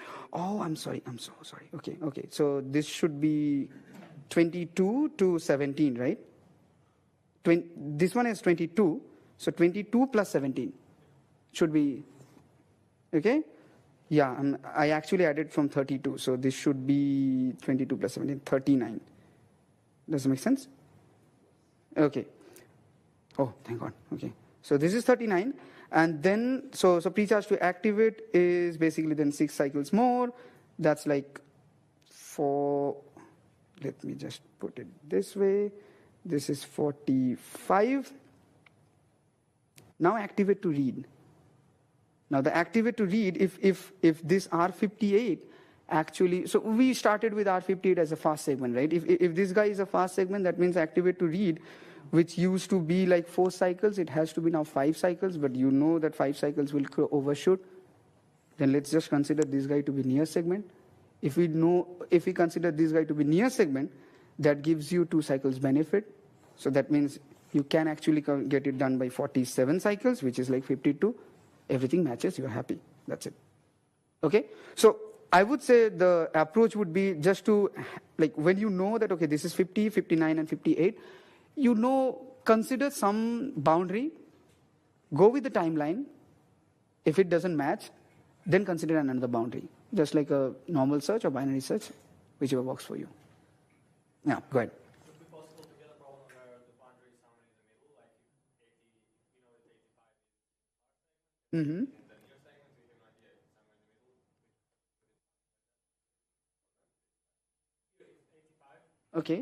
was the far segment for us. Okay. Okay. Figure out that's the solution. And Okay. 50 is the near segment. Okay. We technically can't know the boundary. I see. No. So Will you tell us that you have to give you a number or you have to give an upper bound or lower bound? okay. So if I would say the question would be deterministically answerable. If it is not deterministically answerable, then we are expecting some bounds. If it is not, then we are expecting a correct number. For this case, let's say you know for sure that, okay, if you consider 58 to be on that side, on the fast segment side, you are not matching the timeline. So that means 58 has to be on the near segment.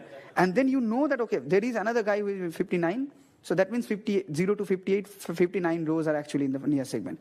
But what if you don't have 59? Then you don't know actually the boundary, right? Then we are expecting not an exact answer, but as a bound. Make sense? At least, yeah. But for this question, it's completely definite that 58 is a boundary. Make sense? Okay, fine. Yeah, that ends my session. Which is which was the first question of the last final exam. Now let's first read the problem. So researchers at Lindenthal developed a new memory technology called LM, which is non-volatile. The access latency of LM is close to that of DRAM, while it provides higher density compared to the latest DRAM technology. And LM has one shortcoming, however, it has limited endurance, i.e., memory cell stops functioning after million writes are performed to the cell. It means that a memory cell cannot store reliably the requested data.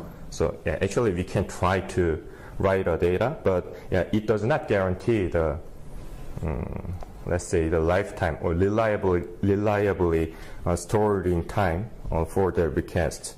So this is, let's say this is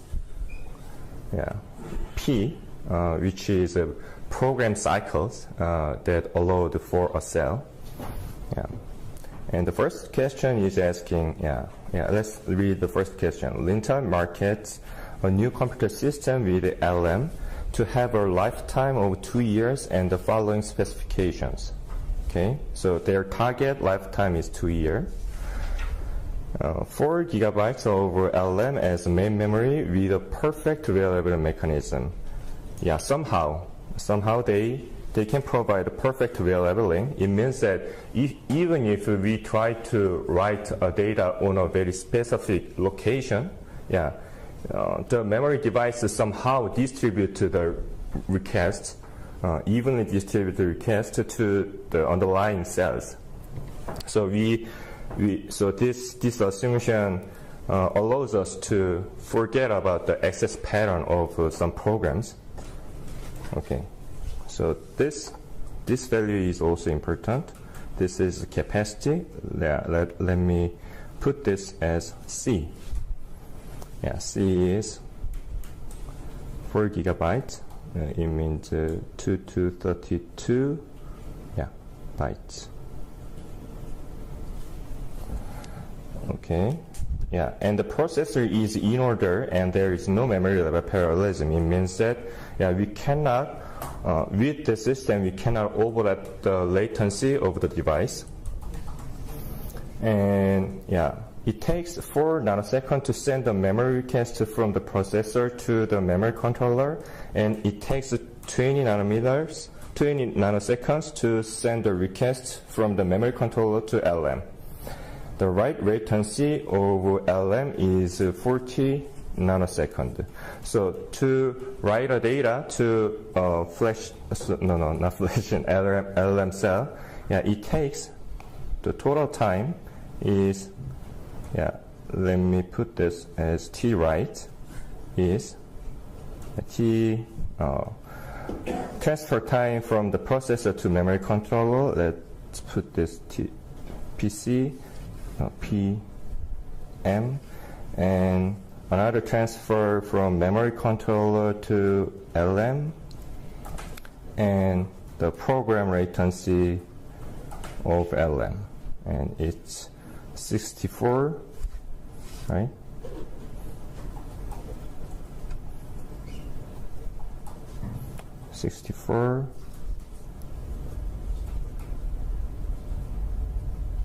nanoseconds. And LM is word addressable, thus each write requires a size 8 bytes to memory.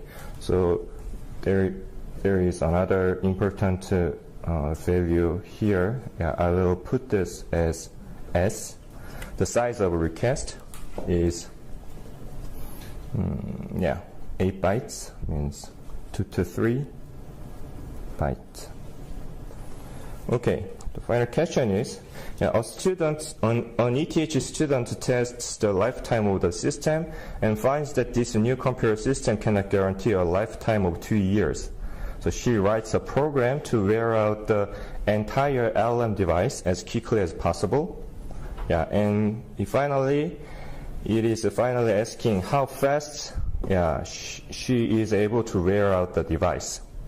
It means that actually this is the guaranteed lifetime at the worst case, right? So I will put this as T. So to calculate T, we can simply calculate the T by multiplying the number of write requests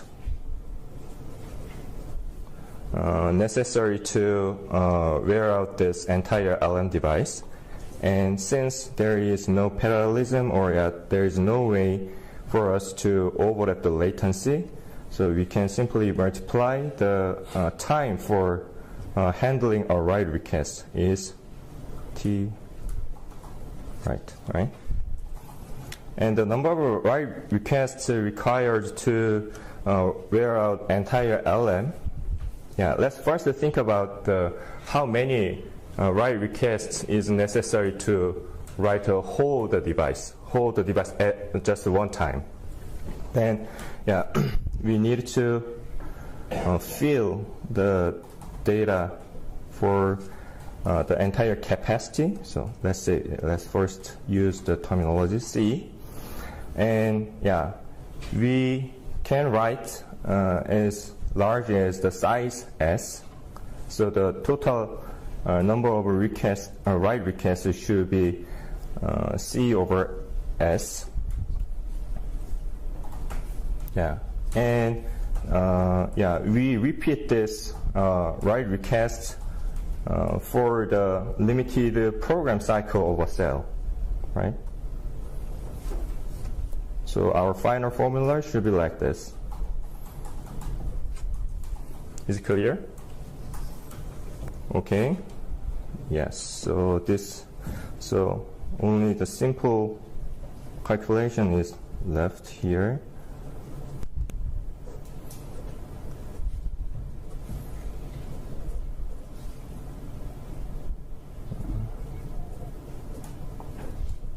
Like this. And let me check so we are doing the right thing here. So this C, the unit of C is byte, right? And this size is also byte. and there is no unit for p because it's just the number of times. And this is second, right? Yeah, so we are now calculating the time for time necessary to wear out the entire device. So yeah, you can just cancel this and cancel this.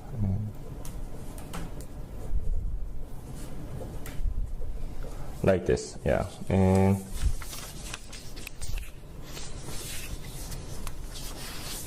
okay, yeah, somebody okay, so yeah, so we can, so the final form, is it okay to put just this value for the final answer for this question? And as I remember, this is just 300 something days. So yeah, it cannot guarantee the target lifetime at all. Can I move on? Yeah. So we need to improve the lifetime, the guaranteed lifetime of this device. Yeah, and here is another information. LRAM works in the multi-level cell mode, in which each memory cell stores 2 bits. Yeah, as we have learned in the lecture, by putting some distinguished different states, so making some distinguished states for a cell, we can, a cell can represent multiple bit value. For example, if we store 2 bit values for a cell, we need to make 4 different states by using a cell. And students decide to improve the lifetime of LM cells by using the single level cell SLC mode. So in part A, so a cell stores 2 bits, but in part B, we change the cell to store just 1 bit value. It means that our capacity,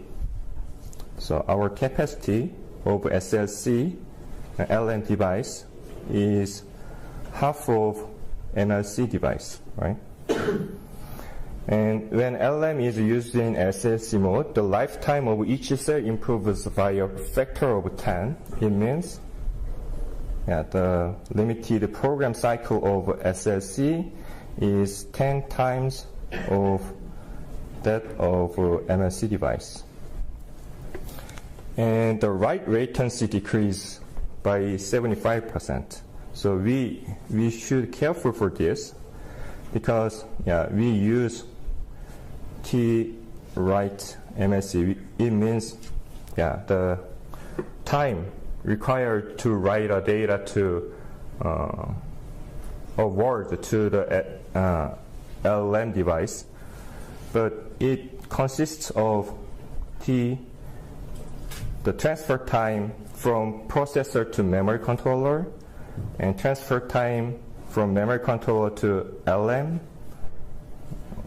and the write latency over LM. So this 75% reduction is only for this. So record the value. So this was it. This was what it was, and so so effective write latency over SLC, it should be like this.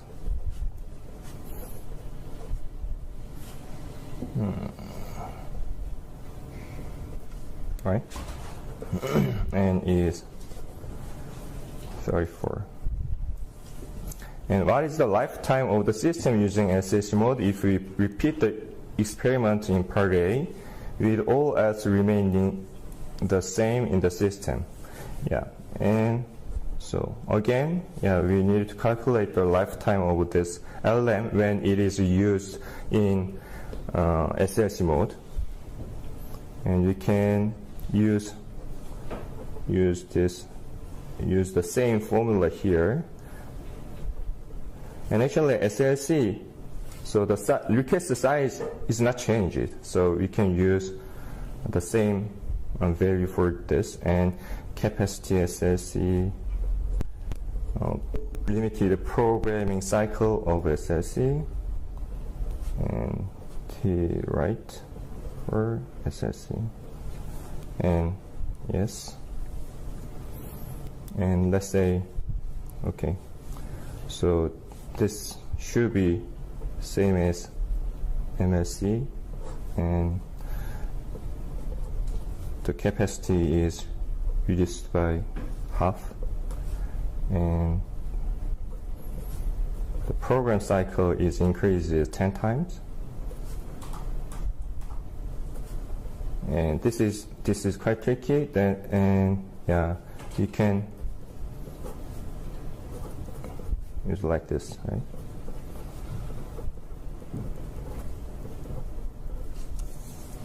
Yeah, so we know this value, yeah, was,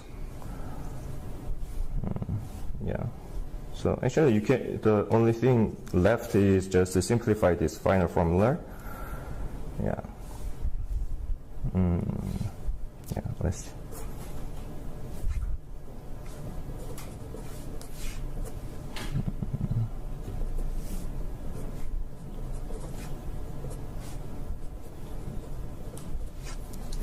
Yeah, so this means, yeah, by using LM device as a SLC device, yeah, we can improve. The improvement gain is about less than 3x, right?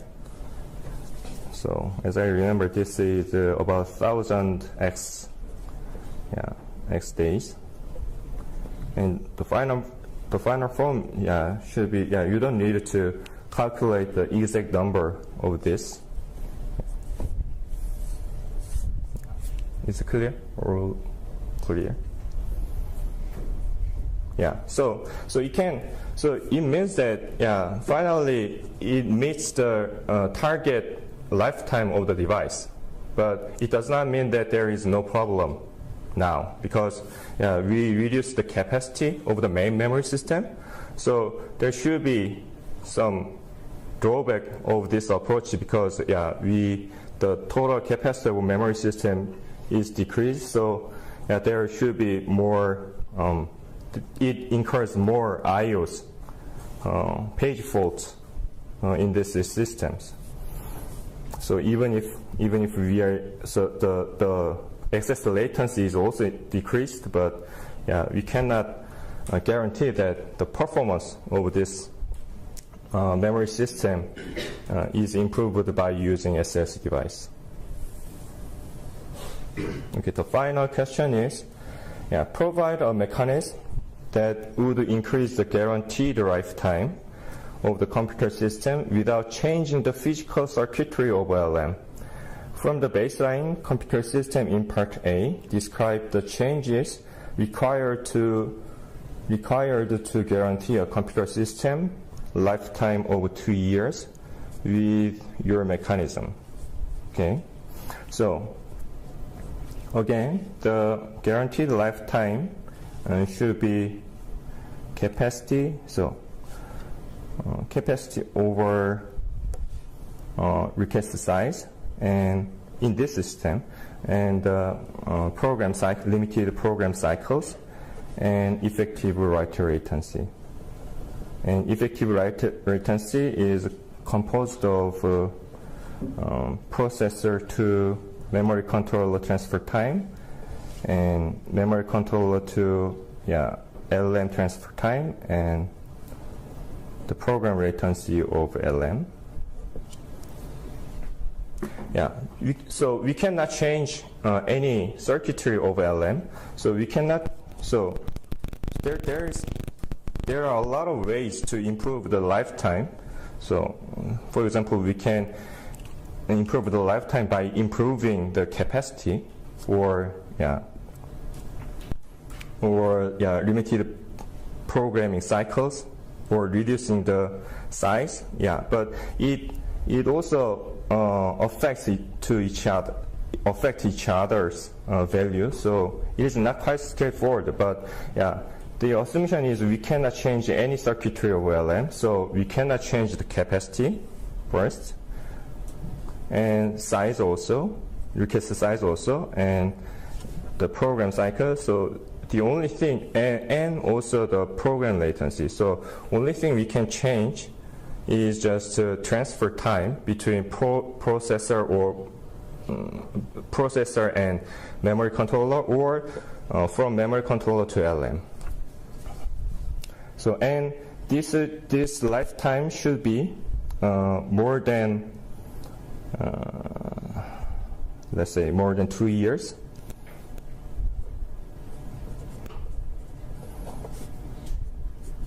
And capacity is not changed, and size also not changed, and limited program cycle is not also changed. So this, and yeah, let's say this. Okay, and this is also not changed, for example. So in this example, it was 40 nanosecond. And we can only change these two values. And I'll put this as X. Yeah. And yeah, we needed to increase this transfer time between the process and process to the memory to satisfy this inequality. So this, I think, yeah, it is sufficient to just minimize this formula.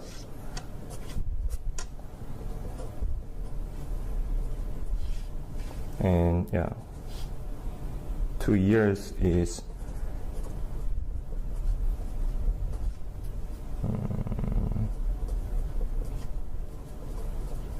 second, right? And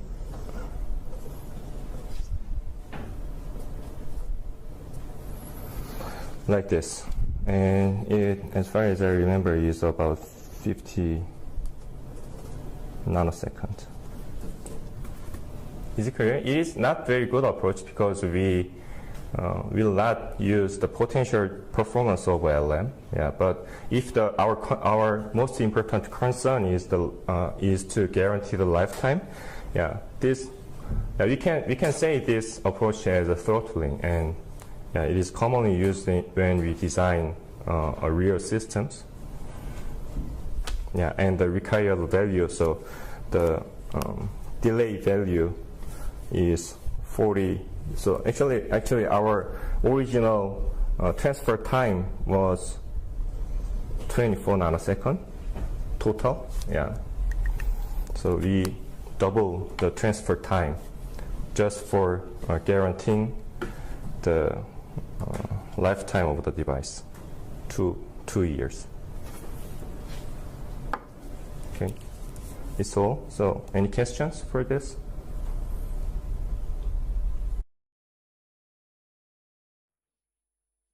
Probably you will need first to be reminded of the question. It was like part of homework too, which was a few weeks ago. Probably you forgot the questions that were here. But this question is basically about main memory and its organization. Right, so here at the beginning, it gives you a small piece of code, which is a simple array traversal. It goes through all elements of an 2-dimensional 8x8 array and sums up all elements right here in this line. So here this question uses kind of weird terminology. So it says 8-way interleaved memory. So here it really means banks, as it is like clear here in this picture. So it is named as from bank 7 to bank 0. And it is byte addressable memory, which is like another important thing that it gives you. The total size of memory is 4 kilobytes. And those elements of the array are 2-dimensional. Each element is 4 bytes in size and stored in memory in column major order. So which means, so in row major order, elements of a row are in consecutive memory addresses, right? So in column order, it's vice versa. Elements in the same column are in contiguous locations in the memory. So basically, this means since this inner loop iterates over the row elements first, you have some accesses that are like spread, that have some strides in between, right? So you're not accessing, when traversing this, you're not accessing elements contiguously, right? But you're like jumping to different addresses by some stride. Okay, and the width of the memory bus is 32 bits, 4 bytes, and each memory access takes 10 cycles. So those are all information provided in the text, but there's also some information here in this picture that you will need to take into account. Okay, so the first question is, since the address space of the memory is 4 kilobytes, 12 bits are needed to uniquely identify each memory location, like each byte, right, because we are addressing bytes here, and specify which bits of the address will be used for what. And here you have some space that you need to fill. So here, byte on the bus. So the bus was 32 bits, right? So it is 4 bytes. To address 4 bytes, you will need 2 bits, right? So where those 2 bits should be in a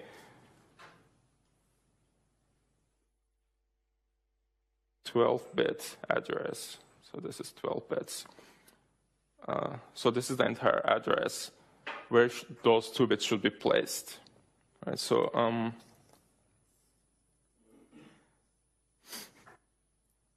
if you look at this picture here in the down part, it shows the how data is organized within the chips of the DRAM, right? So this is a picture of a single bank, of bank 0, of rank 0. And here you can see that bytes of elements are spread to different chips, right? So here, A00's lower bits are in this chip, then the next 8 bits are on next chip, and so on. So that means first thing you interleave in your address are the bytes, right? So you can infer this from this information by looking where bytes of the elements are placed inside the chips. Okay, so we know that this is like 2 bits, and this should be the first 2 bits of an address. So here what we need to fill is 1 to 0, right? And then the next thing that we need to fill is interleave or bank bits. Again, we look at this picture, and we see that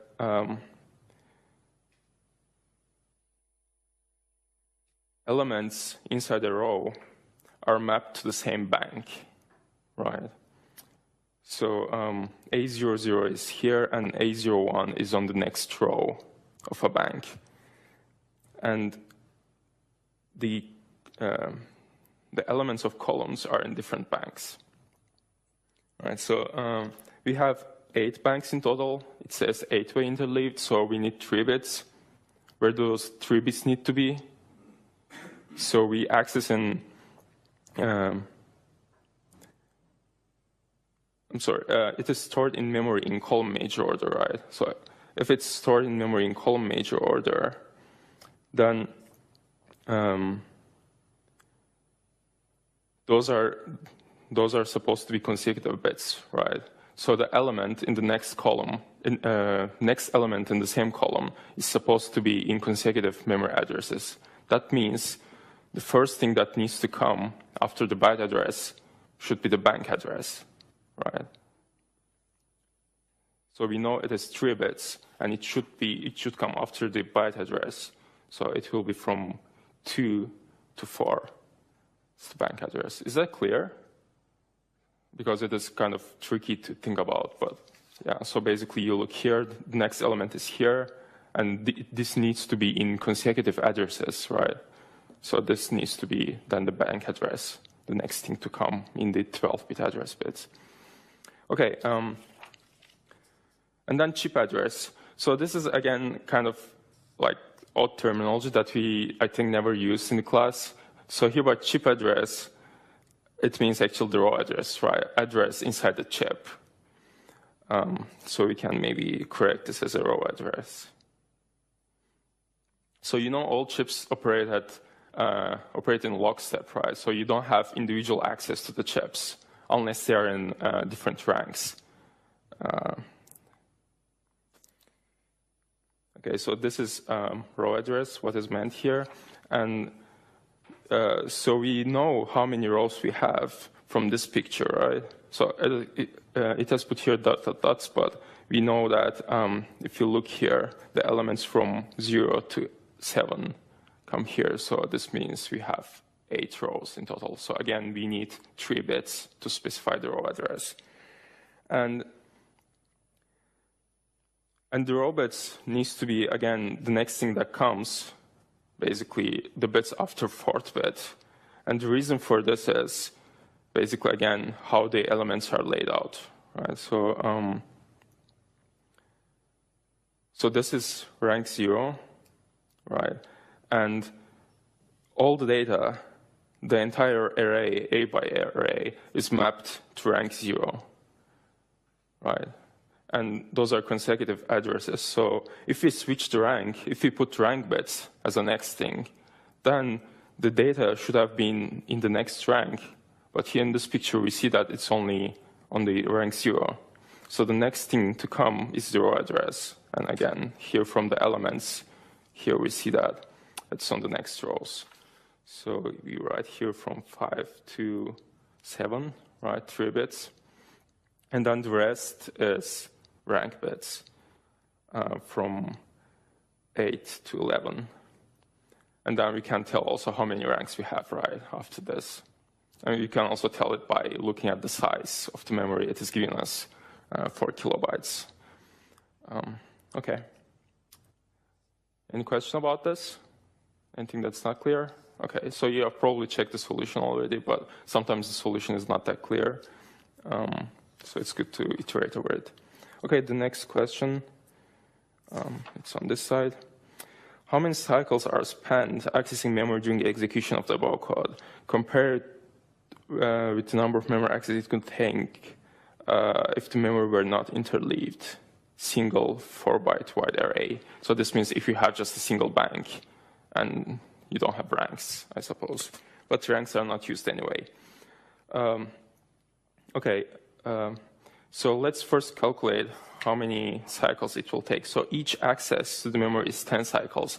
If you have multiple banks, if you access multiple banks, this means you can overlap some of the latency of the accesses, right?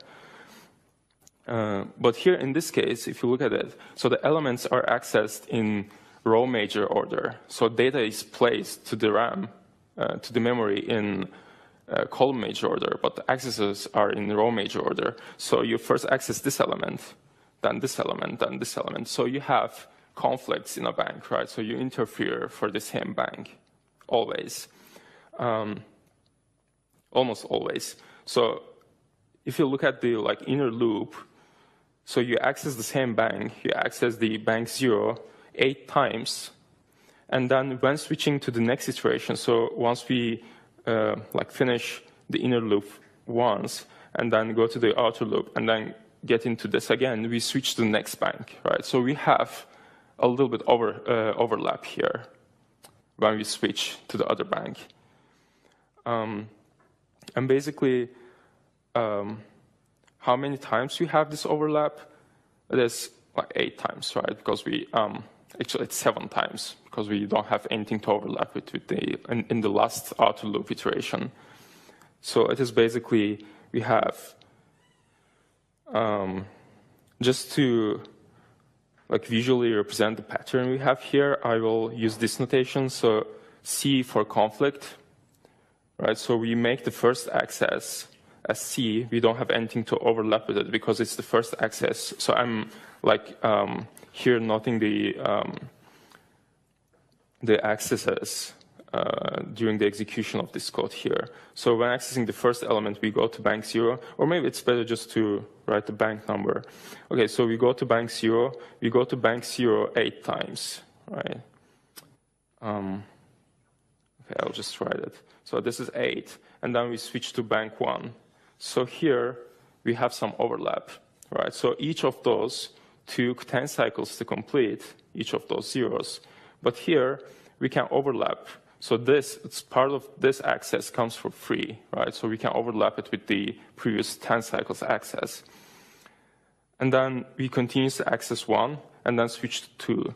So if you consider this pattern, you will see that those overlaps happen 7 times, because in the last iteration we don't have anything to overlap it, right? So we here somewhere we end with 6, then comes to 7, and this is the last thing that we can overlap.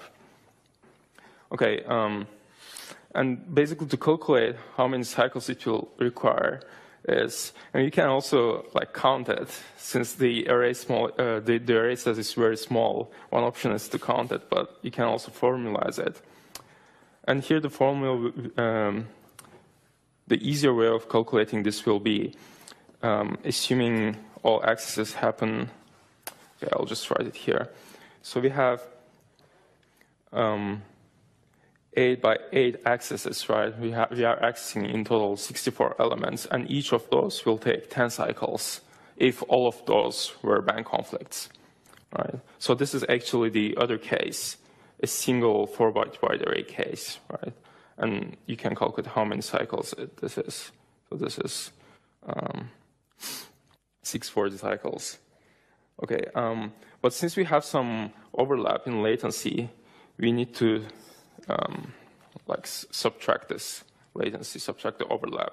So here we have 9 cycles overlap, right? Basically, after issuing a request to bank 0, in the next cycle, we can issue a request to bank 1, where the request to bank 1 will complete 1 cycle after completing the request to bank 0. Right? So we will have only 1 additional cycle. So we'll need to subtract 7 by 9 from this, right? And the result is basically 640 minus 63. That is 7. Is that correct? Yeah. Cycles.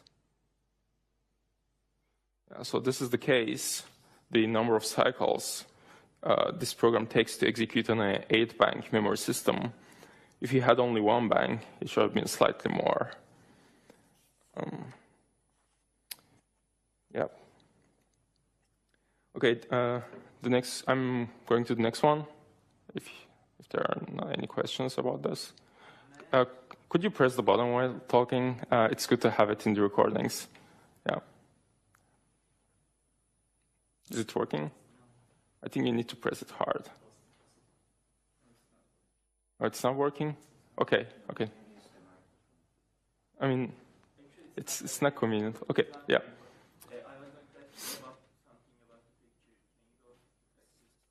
Yep.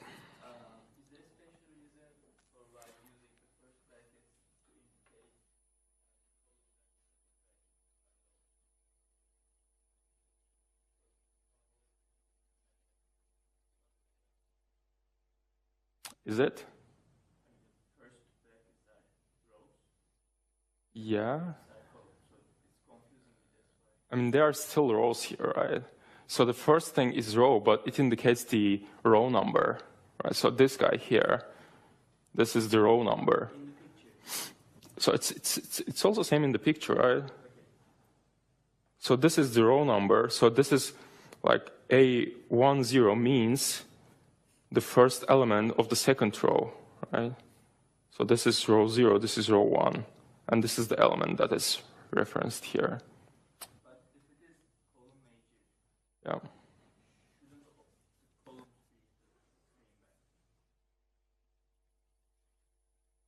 So elements of columns.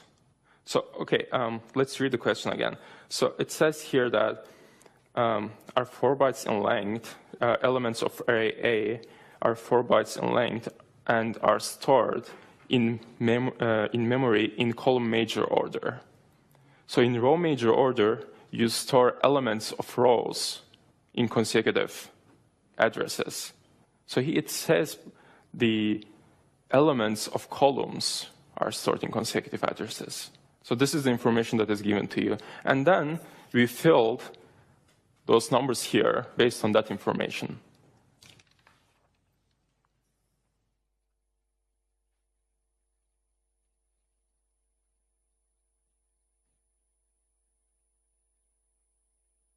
Okay, I think I'm going to the next one. Can change be made to the current interleaving scheme to optimize the number of cycles spent accessing the memory? So here what we did wrong was, by saying wrong, I mean the reason why it took too many cycles was basically because we laid out the array in memory in a way that is not efficient to access, right? So we stored the array in column major order, but we were accessing it in row major order, which caused those conflicts, those bank conflicts. So what we can change in the scheme to solve this problem is basically to replace bank bits and row bits, right? So if we change those, so if we put here so both are 3 bits, so if we do this 7 to 5 and do this 4 to 2, then the problem is solved, right? So by accessing this array, we will first access different banks. We will go to different banks for consecutive elements in row major order. And then, and then switch to the next row. Basically, we'll have a lot of parallelism, bank level parallelism. Okay. If yes, which bits of the address is used to specify byte on the bus interleaving and blah, blah, blah. So basically, we already did that. So those byte on bus stay same, rank bits stay same, and we only switch chip address or row address and bank bits. Okay, with the new interleaving scheme, how many cycles are spent accessing the memory? Remember, the elements of array will be still stored in column major order. Okay. So basically, what has changed is now in this pattern, it will be like this, right? So instead of like 8 zeros, here we will interleave between the banks 1 to 3 to 7, right, and then go to 1. So since we have 8 banks and the latency is 10 cycles, we may not be able to like overlap some of the latency, right? But so let's like calculate it to see what happens exactly. So I will draw this like this. So here at this point, this is time 0. We start the first access, and it takes 10 cycles. Right? It completes at time 10. And then on the next cycle, we can start the access to the next element. It will complete in 11.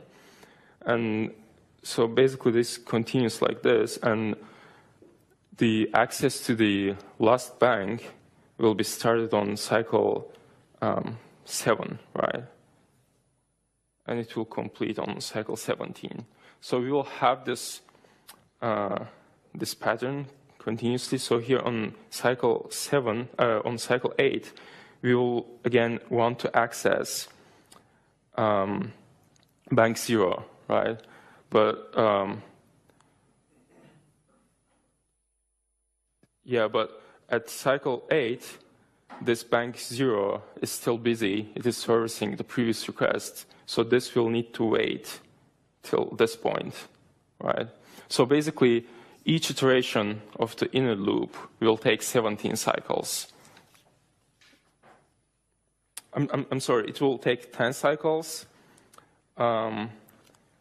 right? So it will take this much each iteration, plus in the last iteration, we will need to wait for the last access to complete, which will add another 7 cycles. So basically, it will be 8. We have 8 outer loop iterations by 10 cycles, multiplied by 10 cycles, plus 7 cycles for the completion of the last access in the last iteration.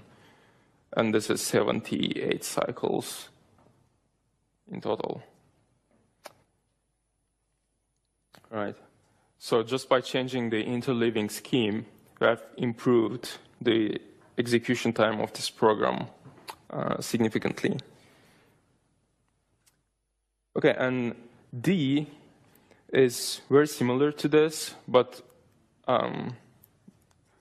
the difference is that instead of like changing the interleaving scheme, it asks what kind of optimization we can make to the program to achieve better performance. So this is like something that you have probably taken into account when writing your programs. You are trying to access your arrays in row major order because you know that the array that you have allocated is stored in row major order in memory in your system. So you try to write the program, if possible, in that way. So this is, again, like a similar thing. So here, since the array is allocated in column major order in the memory, if you access it in column major order, again, you will achieve the same effect of changing the interleaving scheme on the addresses. So what we need to change in the code is basically, since it won't change the result, we can replace I with J and J with I, basically swap the iterators here. Right. And then it will be exactly the same as changing the interleaving scheme, and we will achieve the same performance. So here the answer to how many cycles are spent accessing the memory will be the same, 87 cycles again, right?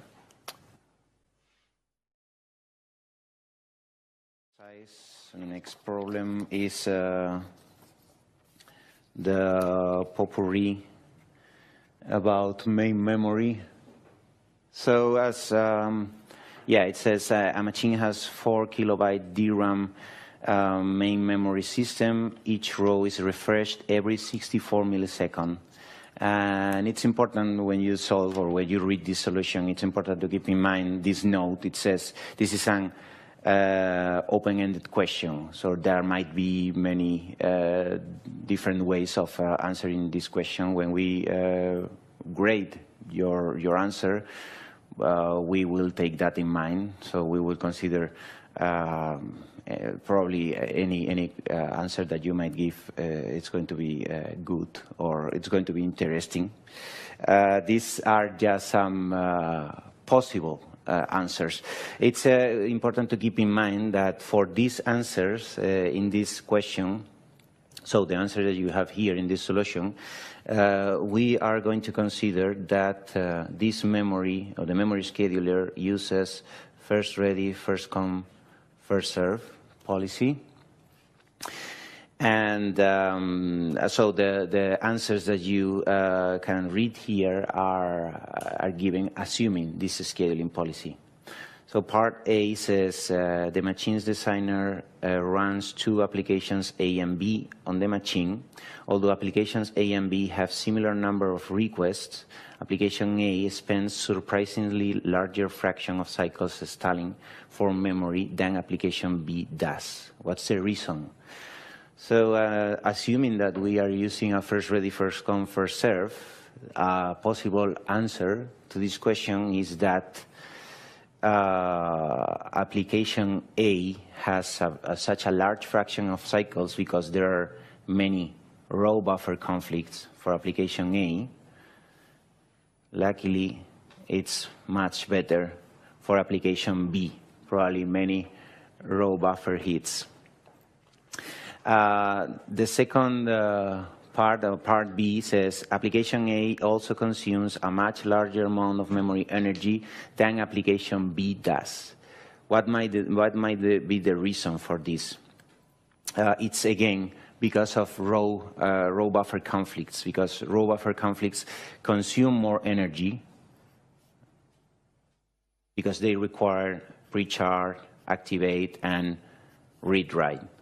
So if the amount of energy consumed by another application, in this case application A, application A consumes more memory energy. So for example, application B that we are assuming that it has more row buffer hits. This means that we don't need to continuously close and open new rows.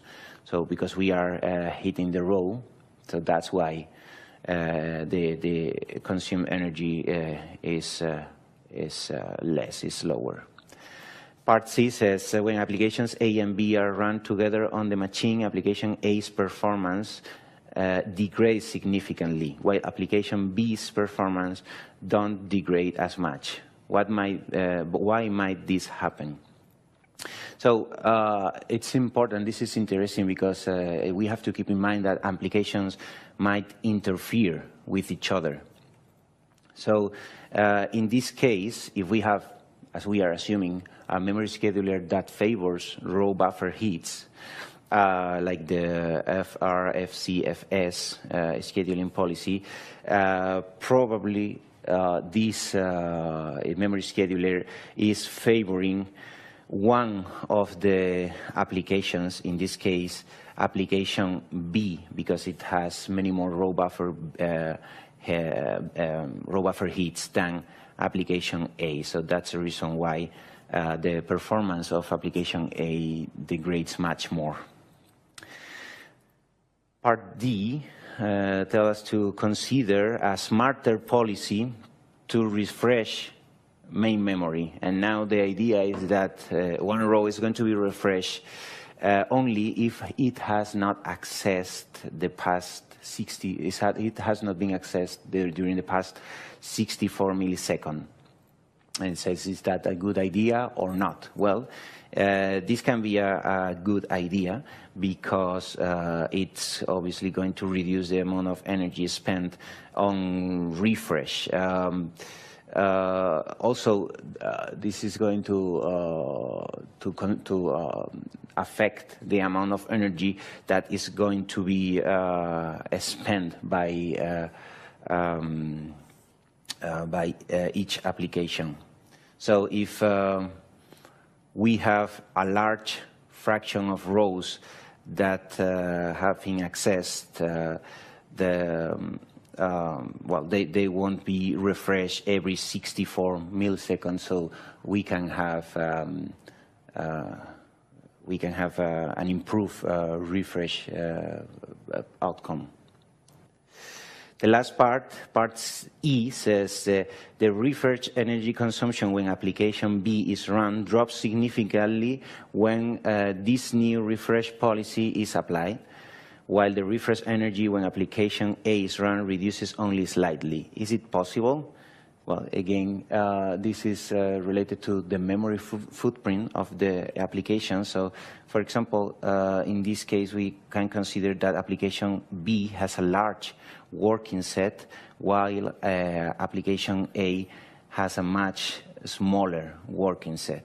So, because this working set is much smaller, the number of rows that is going to be accessed is much smaller, so they won't be refreshed every time they are accessed. They are open or closed. So they will still need to be refreshed every 64 milliseconds. Okay, we are solving now the question 5, that is about banking on caches and memory. Well, I'm going to read the question first. So, a processor's memory hierarchy consists of a small SRAM, L1 cache, and a large DRAM main memory, both of which are banked. So, the processor has 24-bit physical address space and does not support virtual memory, meaning that all the addresses are physical addresses. An application has just started running on this processor. So the following figure shows the timeline of memory references made by that application and how they are served in the L1 cache or main memory.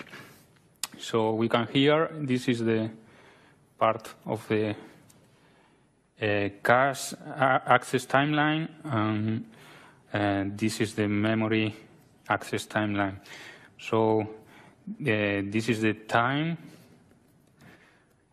For example, here, when accessing this address, we have a miss, and when we access the next address, we have here a bank conflict. The bank conflicts are represented with this in these areas here, these green areas in this case. So here we have bank conflicts. So, okay, I will continue reading. For example, the first memory reference made by the application, so this one, is to byte address, this address. We assume that all references are byte-sized reads to byte addresses. So, however, the memory reference misses in the L1 cache. So here, assume that the L1 cache is initially empty. So immediately afterwards, the application accesses main memory. So in this case, we miss here and we access main memory.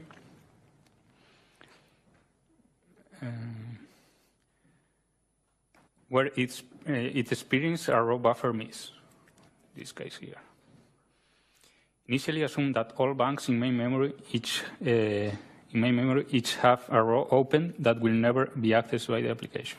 So eventually the cache block, and only that cache block that contains the byte address, this one, is fetched from memory into the cache.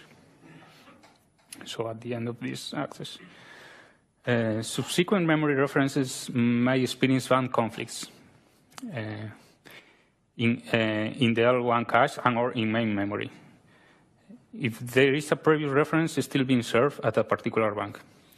Bank conflicts are denoted as hatch shapes in the timeline. So in the case of memory, the bank conflicts are these ones, all these, all these, all these, and all these. So in the table, we have the hexadecimal and binary memory addresses. Okay, so we have some assumptions. So from the above timelines and the table, your job is to answer questions about the processor cache and main memory organization. These are the assumptions. In L1 cache, the assumption for the block size is the power of 2 greater than 2, so meaning a minimum of 4. For the associativity, the same, minimum of associativity 4. Total data store size, the same thing. Number of banks, the same, minimum of 4, greater than 2, power of 2. And for the main memory, you assume one channel, one RAM per channel. Banks, the number of banks is a power 2 and greater than 2, so the minimum of banks is 4. Number of rows per bank is 2 greater than 2, so minimum of 4, minimum. Number of cache blocks per row, power of 2 greater than 2, the same thing, 4. The memory contains the entire working set of the applications and initially all banks have their 0 row open, which is never accessed by the application. So first, in the 5.1, some basic questions. So the A is cache and main memory are subdivided into multiple banks in order to allow parallel accesses. What is an alternative way of allowing parallel accesses? So the answer, as Onur explained in his lectures, is multiporting or duplicating. The question B is a cache that allows multiple cache misses to be outstanding to main memory at the same time is called what? The answer is non-blocking or lookup free. Question number C is while cache misses are outstanding to main memory, what is the structure that keeps bookkeeping information of the outstanding cache misses? This structure often augments the cache, and the answer is miss status handling registers. The next question is, which is larger, an SRAM cell or a DRAM cell? The answer is the SRAM cell, because it has more transistors, occupies more area.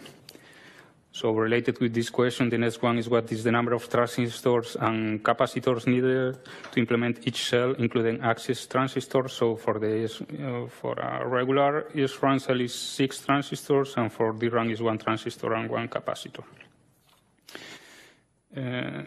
So let's switch to the interesting part of the question, that is about cache and memory organization. So for the following questions, assume that all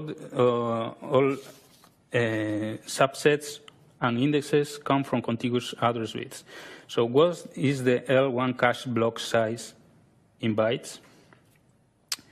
So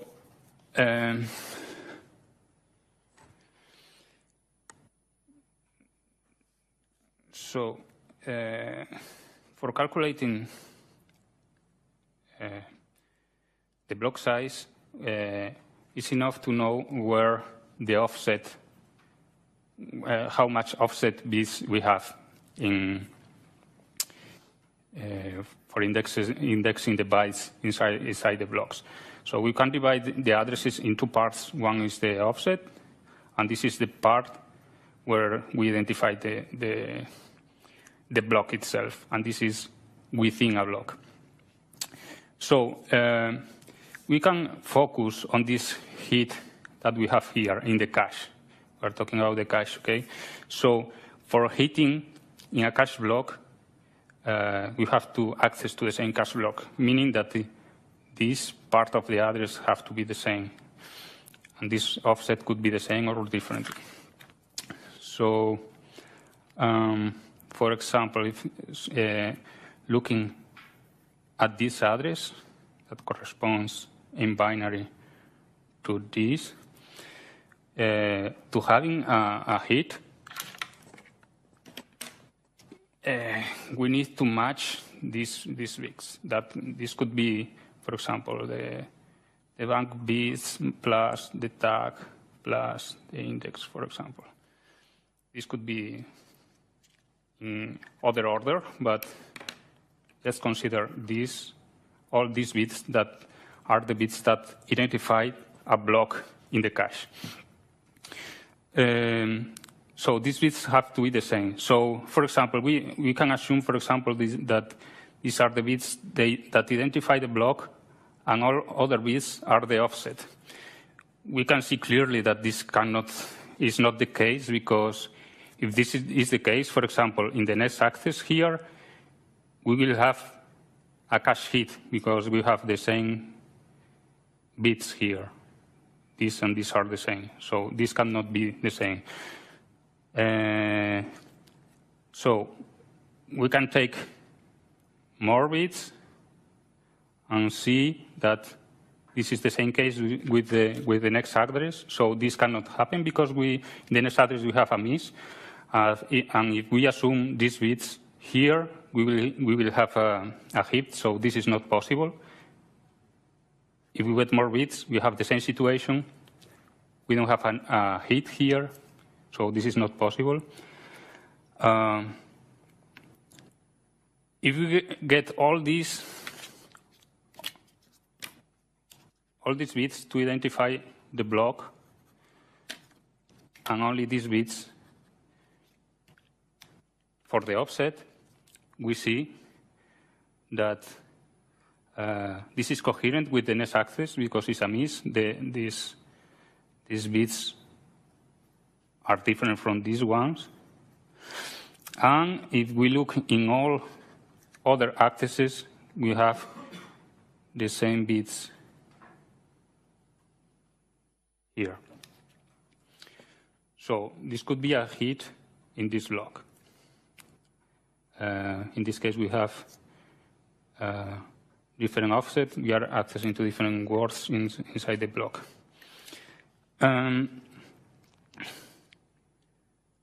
Yeah. So if we assume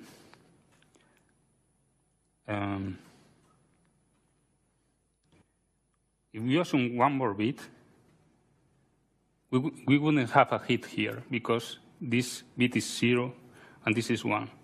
So the correct answer is having an offset of 4 bits. And this means that you have a block size of 16 bytes. Yeah, this is the answer for the first question. So the bit position of the block offset is from 0 to 3. So, questions here?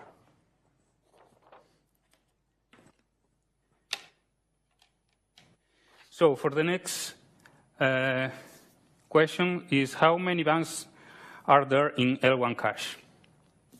Which bit positions in the 24-bit physical address corresponds to the L1 cache bank index? So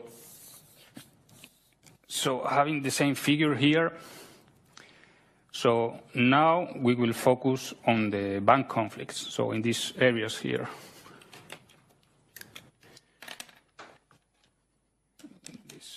In these bank conflicts. Okay, let's see the memory address table. So we conclude from the previous question that these bits are for the offset. So we don't care about this. So our goal is find the bits that are mapped to the bank, to the banks. So we can start from the beginning. So we have here a bank conflict. If you have a bank conflict, it means that the bits corresponding to the banks are the same. So possible candidates for the bits corresponding to the banks are the bits that are the same. In this case, we have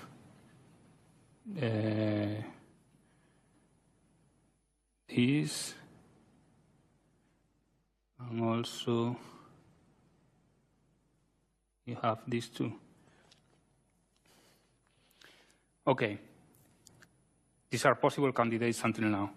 If we see on the next axis here, we don't have bank conflict, so this is not conflicting with the previous one. So if it's not conflicting, means that the bank bits are different. So the bank identifier is different. So if we take these bits, we see that are the same. So this cannot be the bits corresponding to the bank. So we can eliminate these candidates. And we see here that you have a different value. So this will be the bank 1, and this is the bank 0. So this is coherent what we are seeing here. We don't have conflict because the bank are different, and this bank are the same. In the first two, the bank are the same, and in the next, the bank is different. So we just can conclude that these two bits are for the bank. You can conclude this because we previously see that the minimum number of banks is 4. So with 2 bits, we have 4 banks. So we cannot have less than 4 banks. So these are the bits that are indexing the banks. So we have 4 banks. And the bits bit positions are 4 and 5. Questions? So next question is about also about the banks. How many banks are there in main memory this time? So which bit positions in the 24-bit physical addresses corresponds to the main memory bank index? So we can do the same thing here. So now we are focusing on the memory, and we can observe, we can make some observations from this figure. First, we have row buffer miss. In the next axis, we have a conflict, which means that they are accessing the same bank. The next axis, we have also a conflict, which means that it's accessing the same bank. And in the next, at this time, we have also one conflict, which means that we are accessing to the same bank. So this means that the 4 first addresses are accessing the same bank.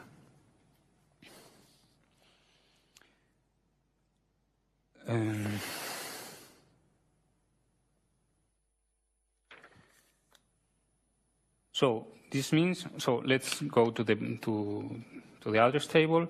We can discard these bits here because are the offset inside the cache line, the block.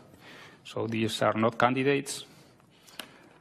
Then we have between the first 4 addresses, you have the bank bits should be the same. So possible candidates are these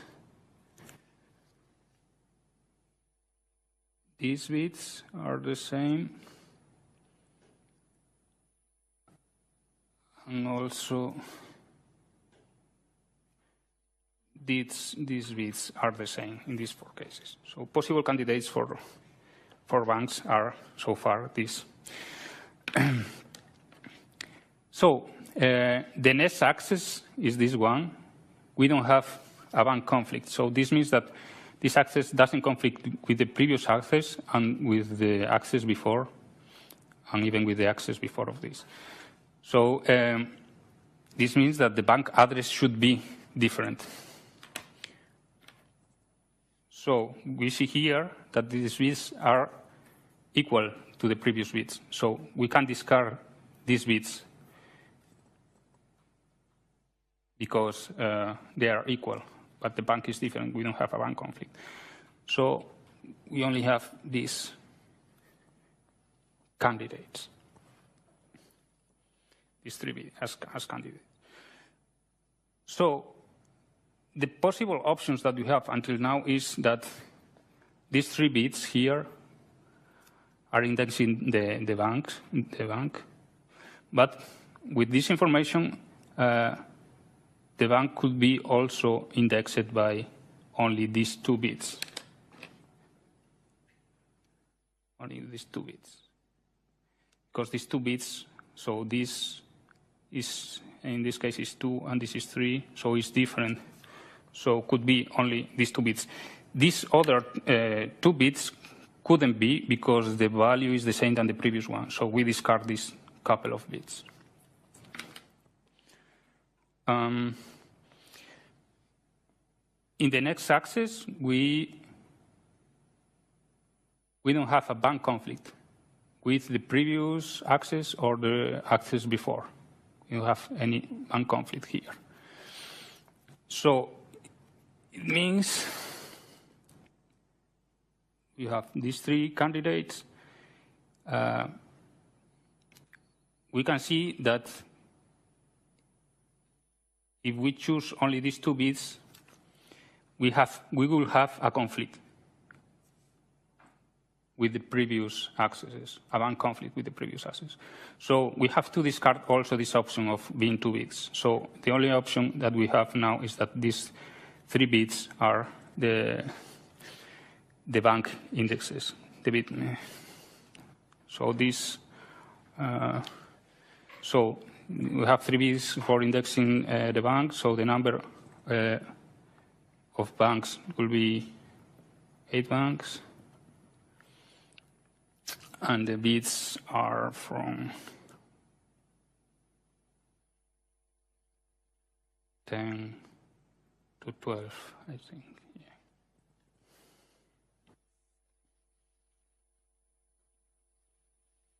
Questions? So the next question is, what kind of interleaving is used to map physical addresses to main memory? So what we have until now is this. You have 4 bits for the offset. We have 1, 2, 3, 4, 5, 6 bits here that we don't know yet what are these bits for. Then we have 3 bits here for the bank.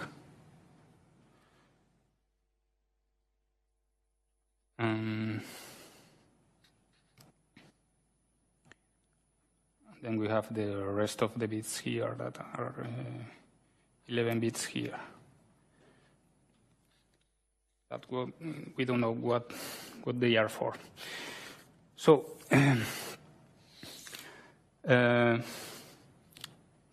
identify, so we have 2 options. This section identify the column inside the row or the row itself.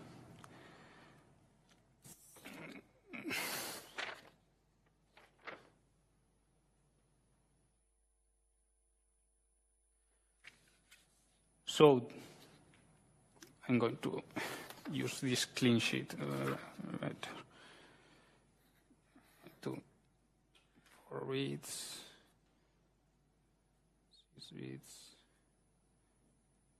3 bits, 11 bits. Bank offset. So now we are going to look at the row buffer hit rate. So, for example, so again, these are the bits for the offset. We know this, and we know also the bank Bs are these ones. Okay. So we can forget about this. And so if we look at the row buffer hit, so if we have a row buffer hit, it means that we have the same, we are accessing to the same row buffer. So the row buffer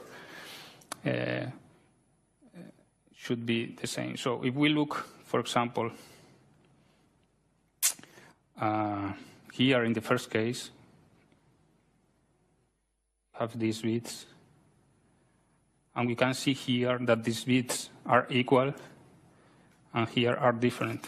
So it means that because we are having a row hit here, it means that these bits here are for identifying the row. And these bits here are for indexing the column inside the row. So coming back to the question, what kind of interleaving is used to map addresses to the main memory? So having this into mind, we see that these are row interleaving. We are using a row interleaving mapping because here you are indexing the consecutive. So this is the row identifier per bank. So this means that consecutive rows are in consecutive banks. So it's a row interleaving.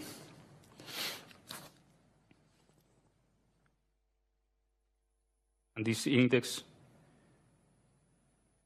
the column, the cache lines inside one row. But this identifies the row. That in this case, consecutive rows are going to different banks. So, questions? So, the next question, to fully support 24-bit physical address space, how many rows must each main memory bank have? Which bit positions in the 24-bit physical address corresponds to the main memory row index? So we already answered this, I think.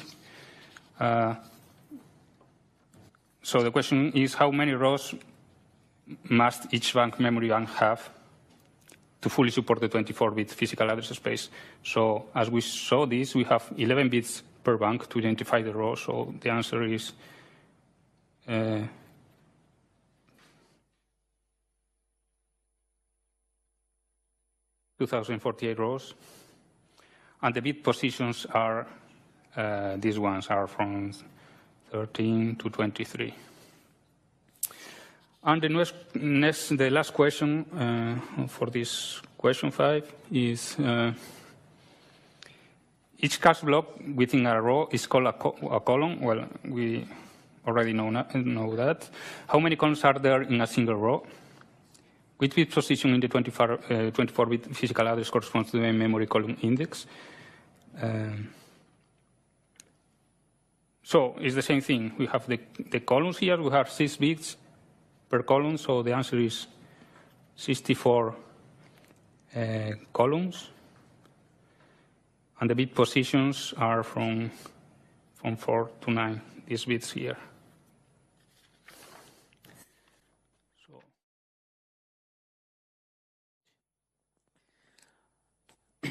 Okay.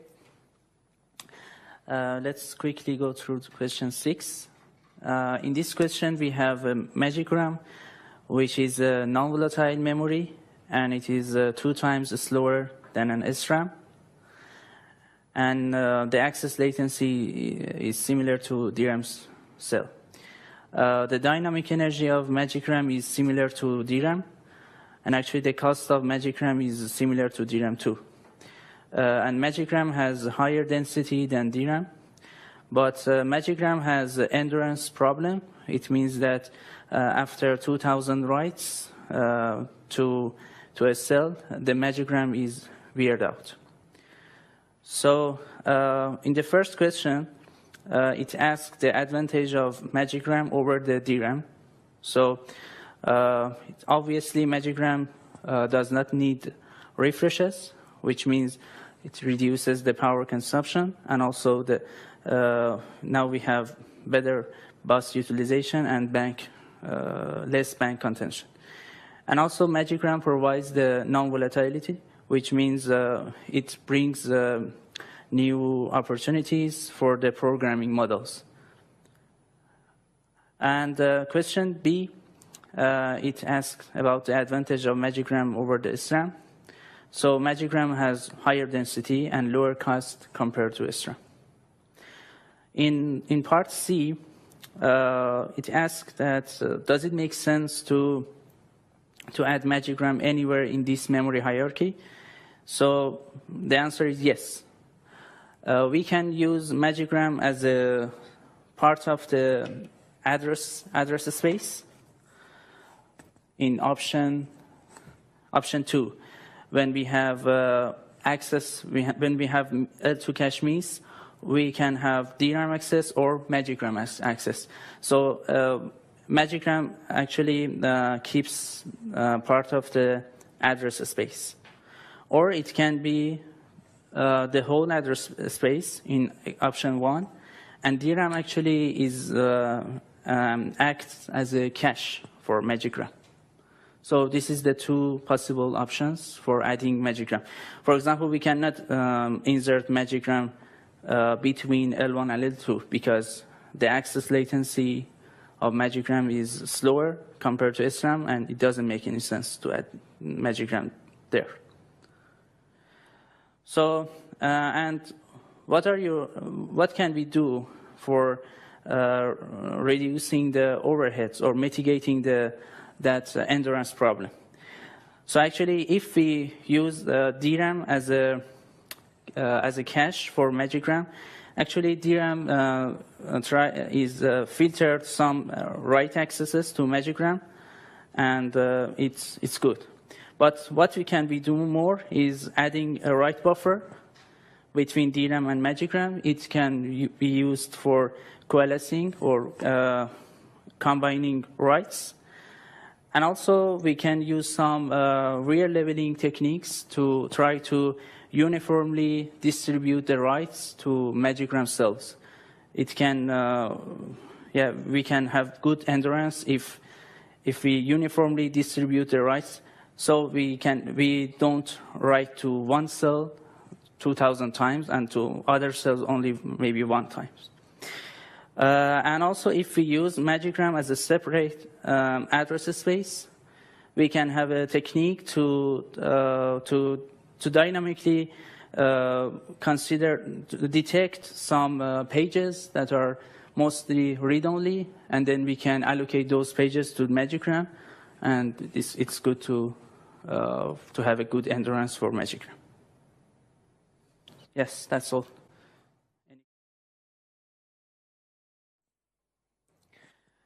Okay, let's go through question 8. In this question, we have a very good prefetcher. In parts, it's a prefetch block A before it is required with the load instruction. It means that it has a good timeliness. And also, prefetch block some blocks should be evicted from the cache to insert block A. But the good thing is that we evict a block that is never to be used, which means that a dead block in the cache. So, and actually, our prefetcher doesn't waste the bus bandwidth for another request. So actually, it's a good prefetcher. For the part B, we have the same situation for prefetching block B. So after executing the program, we see that prefetching block A has a significant influence on the performance, but prefetching block B doesn't have a good performance improvement. So what would be the reason, actually? So we definitely find out that block A is the miss for block A is a very important miss. So actually, if we prefetch block A ahead of time, we will have a significant performance improvement. But mitigating miss for block B is not important. So one possible reason could be the memory parallelism. Maybe we have 2 parallel misses to block B, or other block is maybe it could be block C. So if we bring block B to the cache and we don't resolve miss for block C, so we will not see much improvement due to mitigating miss block B. So it could be one reason for this. And actually, it can have other reasons. For example, maybe when we have fine-grained multi-threading, maybe we can, for some reason, we can hide the latency of the miss B.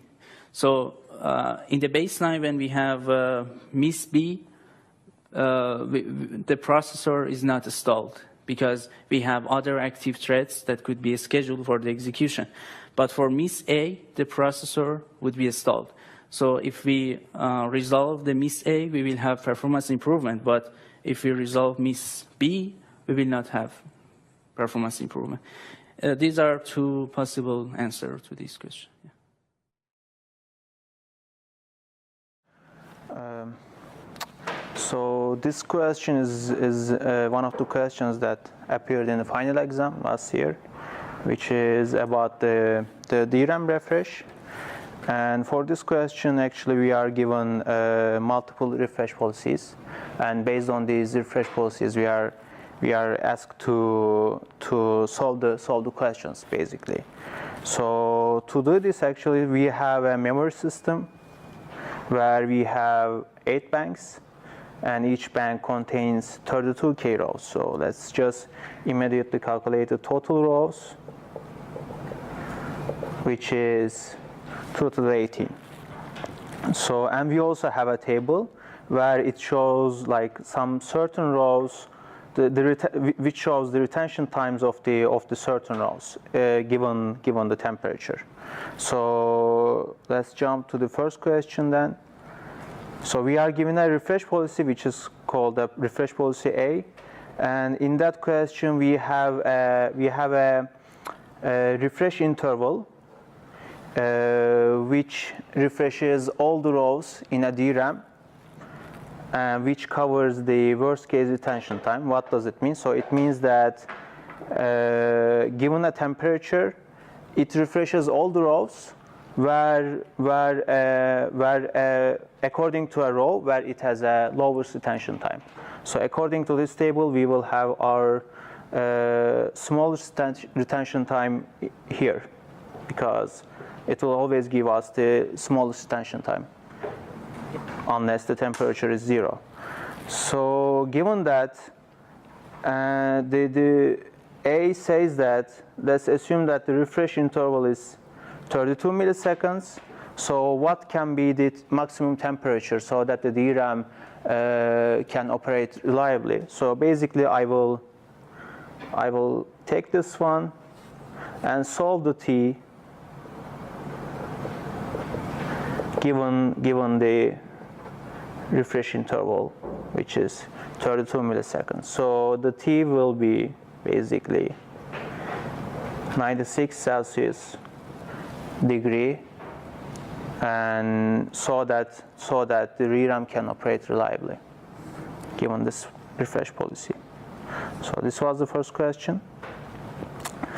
And it also asks what the command bus utilization is directly caused by DRAM refreshes. So command bus is defined as follows. So memory controller sends the refresh command, and the bus kept busy for certain time interval, which is 5 nanoseconds. So the command bus the utilization is basically what is the total time that the command bus is kept busy within a refresh time interval. So we can calculate it as follows. We know that all the rows will be refreshed, which is 2 to the 18, which will take 5 nanoseconds which will keep the bus busy 5 nanoseconds for each row. And for all of the rows, this will be the time that the command bus kept busy. And the refresh interval is 32 milliseconds. Okay, so this is basically the fraction of the command bus utilization, and this number will be, I believe, 0. Let me check. Yeah. So the percentage is basically this one. All right. So this was the first question, first policy, let's say. So for the second policy, it says that the memory controller refreshes the rows when it is needed. Basically, what does it mean? So given a temperature, if you need to refresh a row based on this table, the memory controller basically refreshes it. So we are given a temperature which is 64, and let's just directly calculate the retention time basically for this one, because the rest of them will be just the multiplication of the first row. So it will basically be 128 minus 64, and the retention time will be 64 milliseconds. So the question asks how many refreshes are performed by the memory controller during 1024 milliseconds period. So basically we need to find the number of refreshes for each of them. So let's find out. So the retention time for, yeah, let's make sure that this table is also visible. Yeah, anyway. So the retention time for the 2 to the 8 number of rows, here it comes from there, is 64 milliseconds. And then within that time period, it will be that many times, right? So basically, this will be the number of refreshes for that many rows. And for these rows, we will have that number of refreshes, because this is basically 2 times 64. And for this one, all other rows, we simply calculate it as the total number of rows are 2 to the 18 minus 2 to the 16 plus 2, basically the number of rows that are visible here.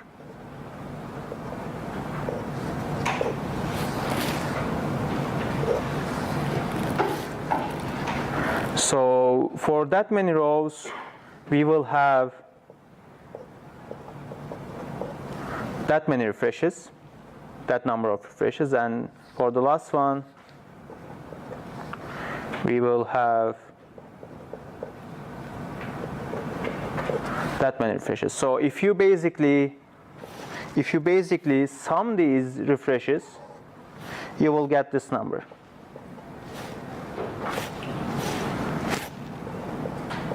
So I won't do the math here, but this will be the result of this one. So this was the second policy. Let's jump to the third one. So basically, this is the same policy with the first one, where we take the worst case in the retention time, and then memory controller refreshes all the rows based on this retention time. And the retention time is actually given also here. So the memory controller will refresh all the rows for each 64 milliseconds. But there is also one more condition here. The memory controller will only refresh the row if it has not been accessed within that time interval. So if the row is accessed within 64 milliseconds, the memory controller will not refresh it.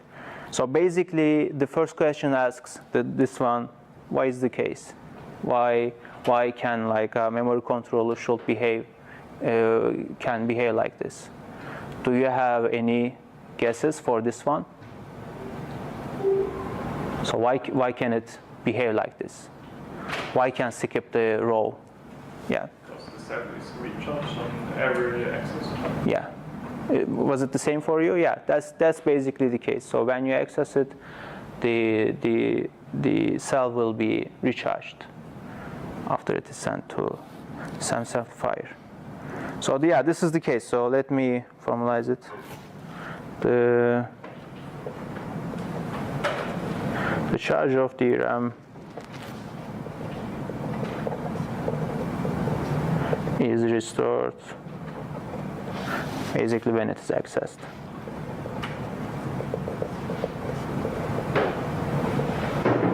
So this is the reason. So for the second one, we are given a program where the program actually accesses the rows with that fashion. Basically, for that many number of rows, it accesses each 1 milliseconds. And for that many number of rows, it accesses for each 60 milliseconds, and for the rest of them, it accesses for each 128 milliseconds. So, and the retention times are given for the rows that are being accessed in a given row. And the question asks here. Question asks what command pass utilization is directly caused by DRAM refreshes.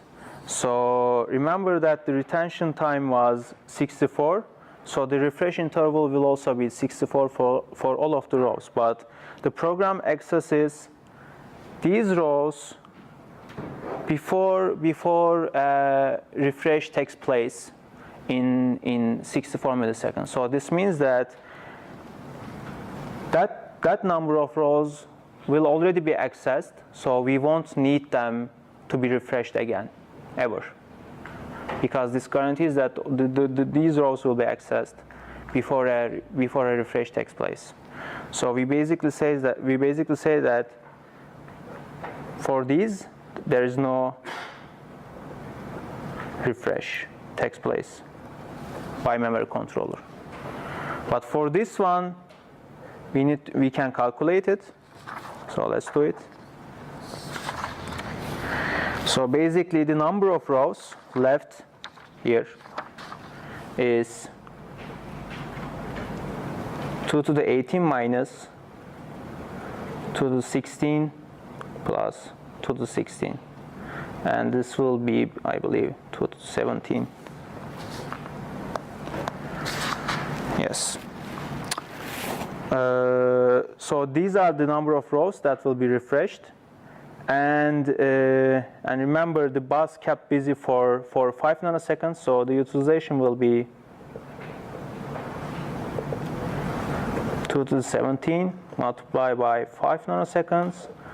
So we need to divide it by we need to divide it by the refresh rate. But remember, the refresh rate will not be 64 anymore, because we will be refreshing those rows once for each once in each two refresh intervals.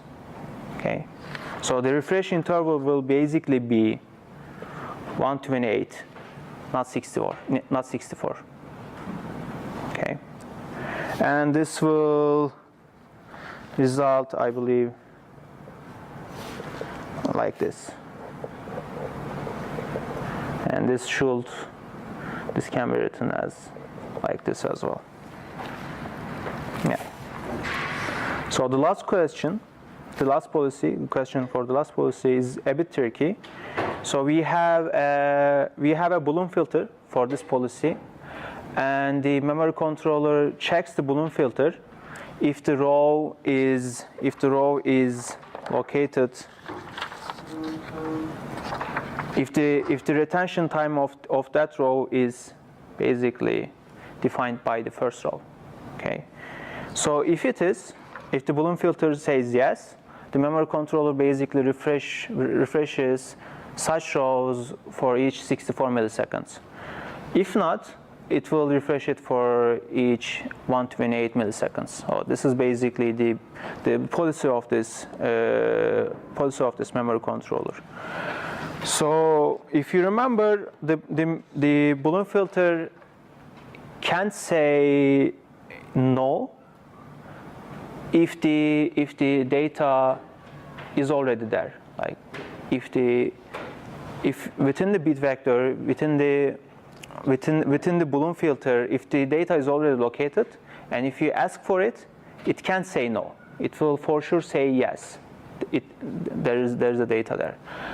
But the other feature of the balloon filters is that it can say yes, even though the information is not there.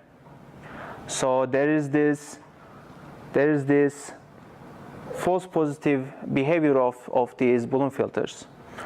So basically what it means is that it can say yes.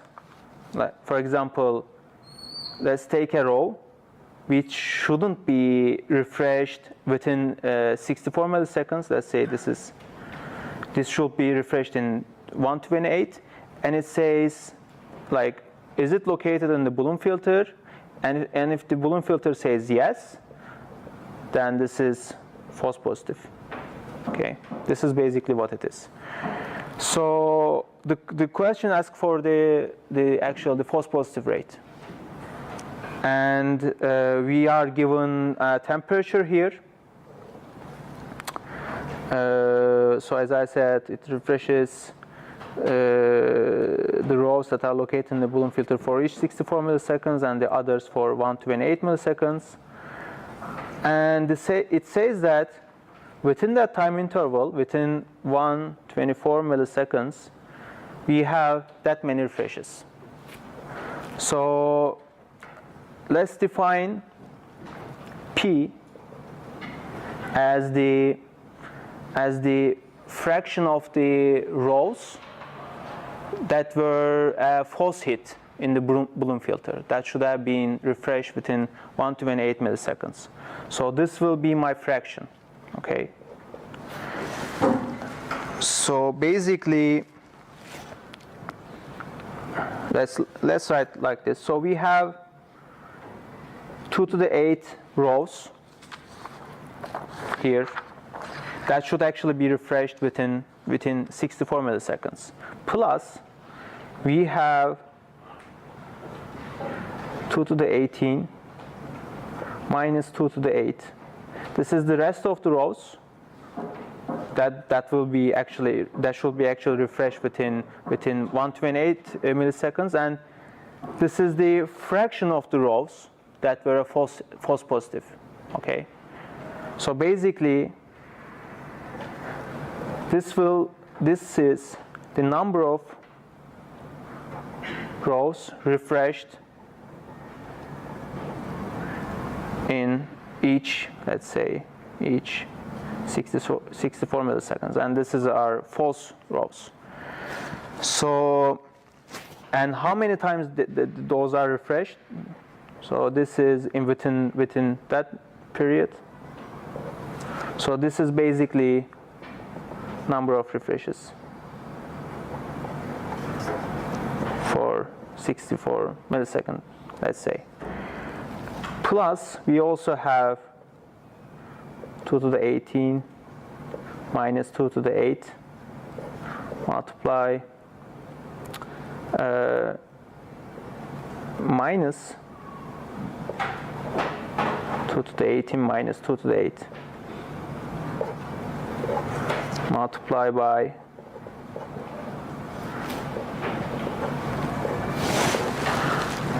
I guess, yeah. So basically these are the rest of the rows that should be refreshed in 128 milliseconds minus that are actually refreshed here. Okay, and this is again the number of rows in 128 milliseconds. So if you sum this one, this number is actually given here. It's 2 million something. Okay, we already formalized it. So basically what you need to do is to find what P is. So if you do the math, the P will be this. Okay, this is the fraction of the rows that should have been refreshed within the 128 refresh rate. So what is the number then? What is the number of the rows? It is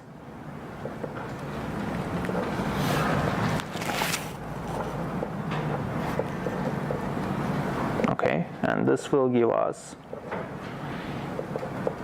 So these are the number of the rows that were false positive, that were hit by the Bloom filter.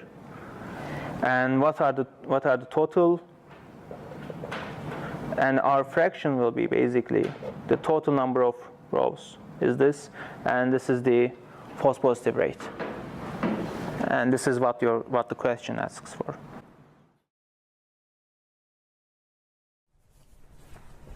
So this question is about prefetching. Hope that you guys are enjoying the prefetching lab. So yeah. So okay, let's read the question first. So an ET student writes 2 programs A and B and runs them on 3 different toy machines, M1, M2 and M3, to determine the type of prefetching mechanism these machines are using.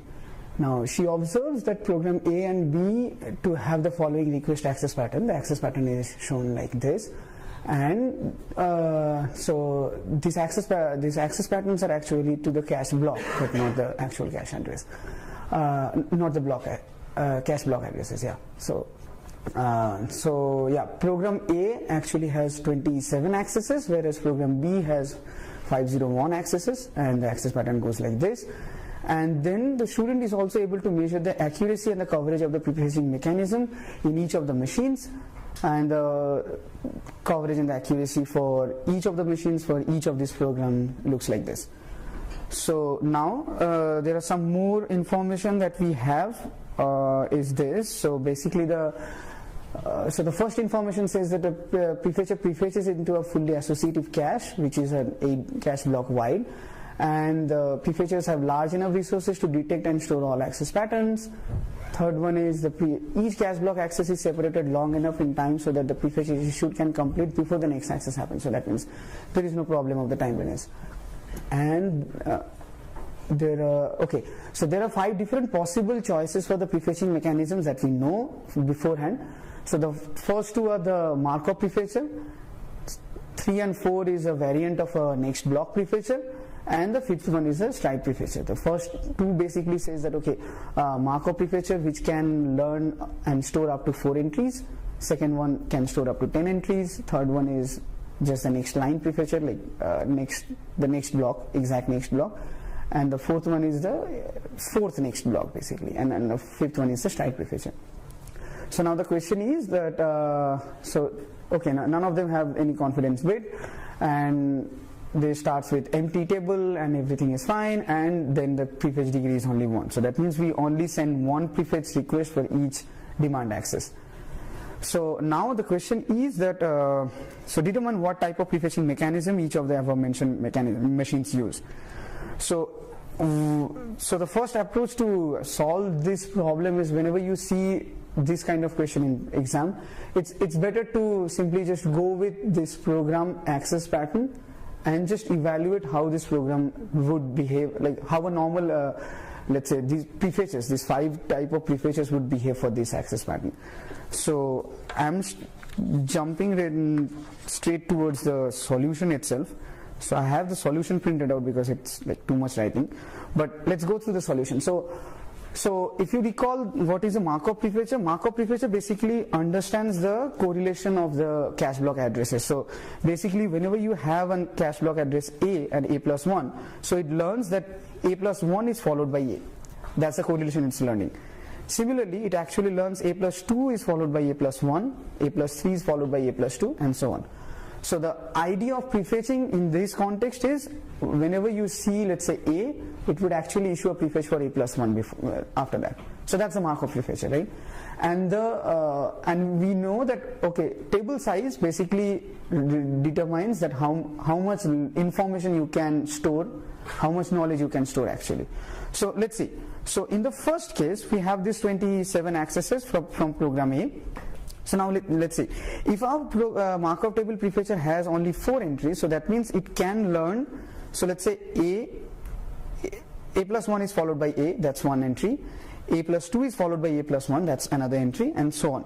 So that means by the time it actually reaches A plus 4, so you have 3 learnings, A to A plus 1, A plus 1 to A plus 2, A plus 2 to A plus 3, and A plus 3 to A plus 4. That's 4 learning, right?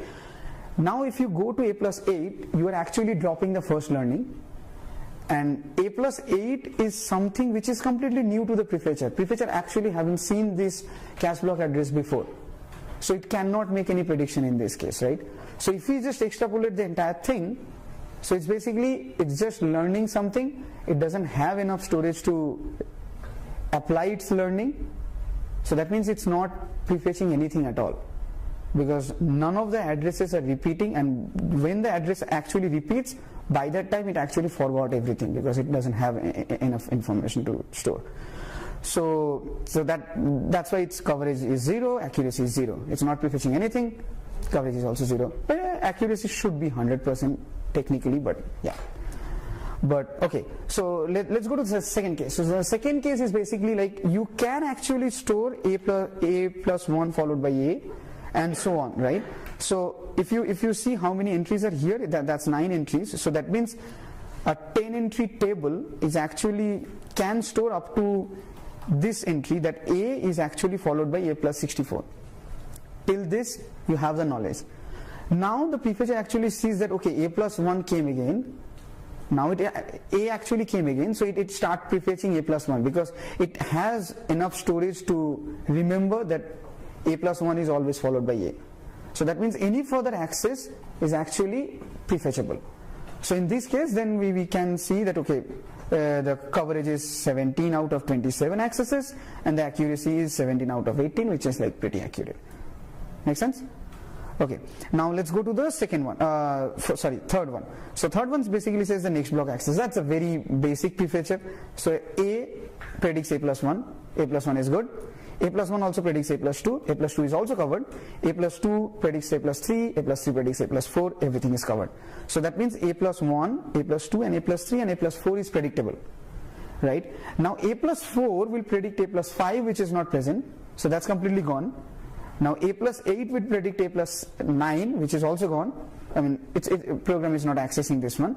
So none of these accesses are predictable.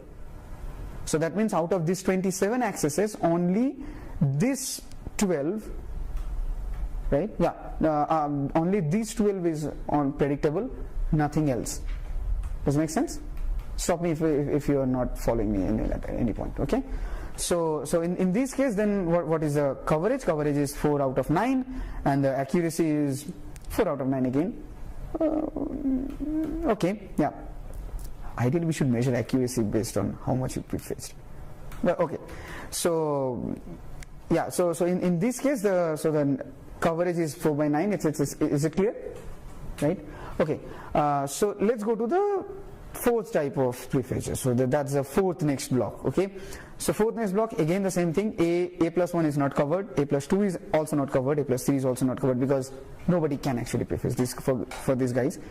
A plus 4 can be prefetched from A, because that's the fourth next cache line. So that guy is covered. A plus 8 is also prefetched by A plus 4. That means this guy is also covered. Anything apart from these, it's not covered. So then these are also gone. So again, you can come up with the coverage numbers and the accuracy number. Make sense? Now let's go to like a more complex prefetcher. Let's say stride prefetcher. So stride prefetcher does what? It just learns the last stride it actually seen, and it just applies that stride again, right? So whenever it actually sees A plus 1, the last access was A, it learns that there is a stride of plus 1, it just prefetches for the next stride. Then A plus 2 is covered, right? Similarly, A plus 1 and A plus 2, it learns plus 1 stride. A plus 3 is also covered. Similarly, A plus 4 is also covered, right? Now let's think, A plus 4 and A plus 3, it actually learned a stride of plus 1. So it will probably prefetch for plus 1, A plus 5. The program generated A plus 8, so you are not covered. A plus 8 and A plus 4, it learned a stride of 4. It will prefetch A plus 12. But actually program made a demand request to A plus 16, which is also not covered, and subsequently none of these are covered. Is it good? So that means we again ended up having these many of the covered requests, and none of them are covered from this access pattern. Make sense? Okay, so now let's move to the second program. Okay, so the second program, as we have seen, the second program is this, right? So it's just 501 accesses, and it's a arithmetic progression. So B plus 2, B plus 4, B plus 6, and so on, B plus 998, B plus 1000. So you can easily guess the stride prefetcher is going to work very well in this case. Okay, so now let's see Markov prefetchers. Now think of this, none of the cache line addresses are repeating, so Markov prefetcher is useless in this case. It doesn't matter how many entries you can store, both of them is useless. So Markov prefetcher, second program, useless. 0 0 0 0. Okay, now let's go to the next block. The first next block, well, we are not doing the first next blocks anyway. Again, 0. Fourth next block, some of them can be covered. So let's see. So B plus 2 doesn't have any candidate to issue prefetch for this guy. So B plus 2 is uncovered. B we cannot cover anyway. B plus 4, yes, we can cover. B plus 6, B plus 2 will generate for B plus 6. So B plus 6 is covered, and subsequently everything is covered. So that means apart from the first two access, everything is covered. Make sense? So that means its coverage is pretty high, and everything is good. Let's look at the stride prefetcher. Stride prefetcher is again the same thing. B and B plus 2, it actually learned a stride of plus 2 and it applied the stride again. And as the program actually behaves very regularly, that it just repeats the stride 2 again and again, so it just simply covers everything, right? So that means we actually ended up having 2 prefetches for program 2 which exactly has a similar coverage and accuracy. I mean, yeah, accuracy is a little bit off, but almost similar. So now once you have done this entire calculation, let's say exhaustive calculation for all of these workloads and the prefetches, you just tally up with these guys which one of them actually matches, right? So program B and for machine 1 and machine 3 is almost the same thing. So that means you know that, okay, either it can be the next plus 4 or let's say the stride prefetcher. But as we have seen that, okay, program A has different property, we can simply go and check which one fits best, and that essentially ends up here. So machine 2, everything is 0, that means it's most likely Markov prefetcher. So yeah, Markov prefetcher, it's out. And then machine 1, it's 4th next block, and machine 3 is the stride prefetcher. Make sense? Go ahead. Yeah. For the 4th next block prefetcher, program A on the bottom, on the other side. Yeah, sure. Is the reason that we can do like A plus 8, or sorry, A plus 4 from A? Do we know that because of the property, like in the beginning where it says the prefetchers have 8 cache blocks to insert stuff, so that it hangs around, right? When you prefetch from A to A plus 4, it hangs around despite you prefetching for A plus 1, A plus 2, A plus 3, it still stays there because our cache is big enough. Oh, no. So the program actually demands these guys, right? So now think of this. So whenever the program demanded A, the prefetcher knows that whatever is demanded, I'm just fetching 4 cache blocks ahead.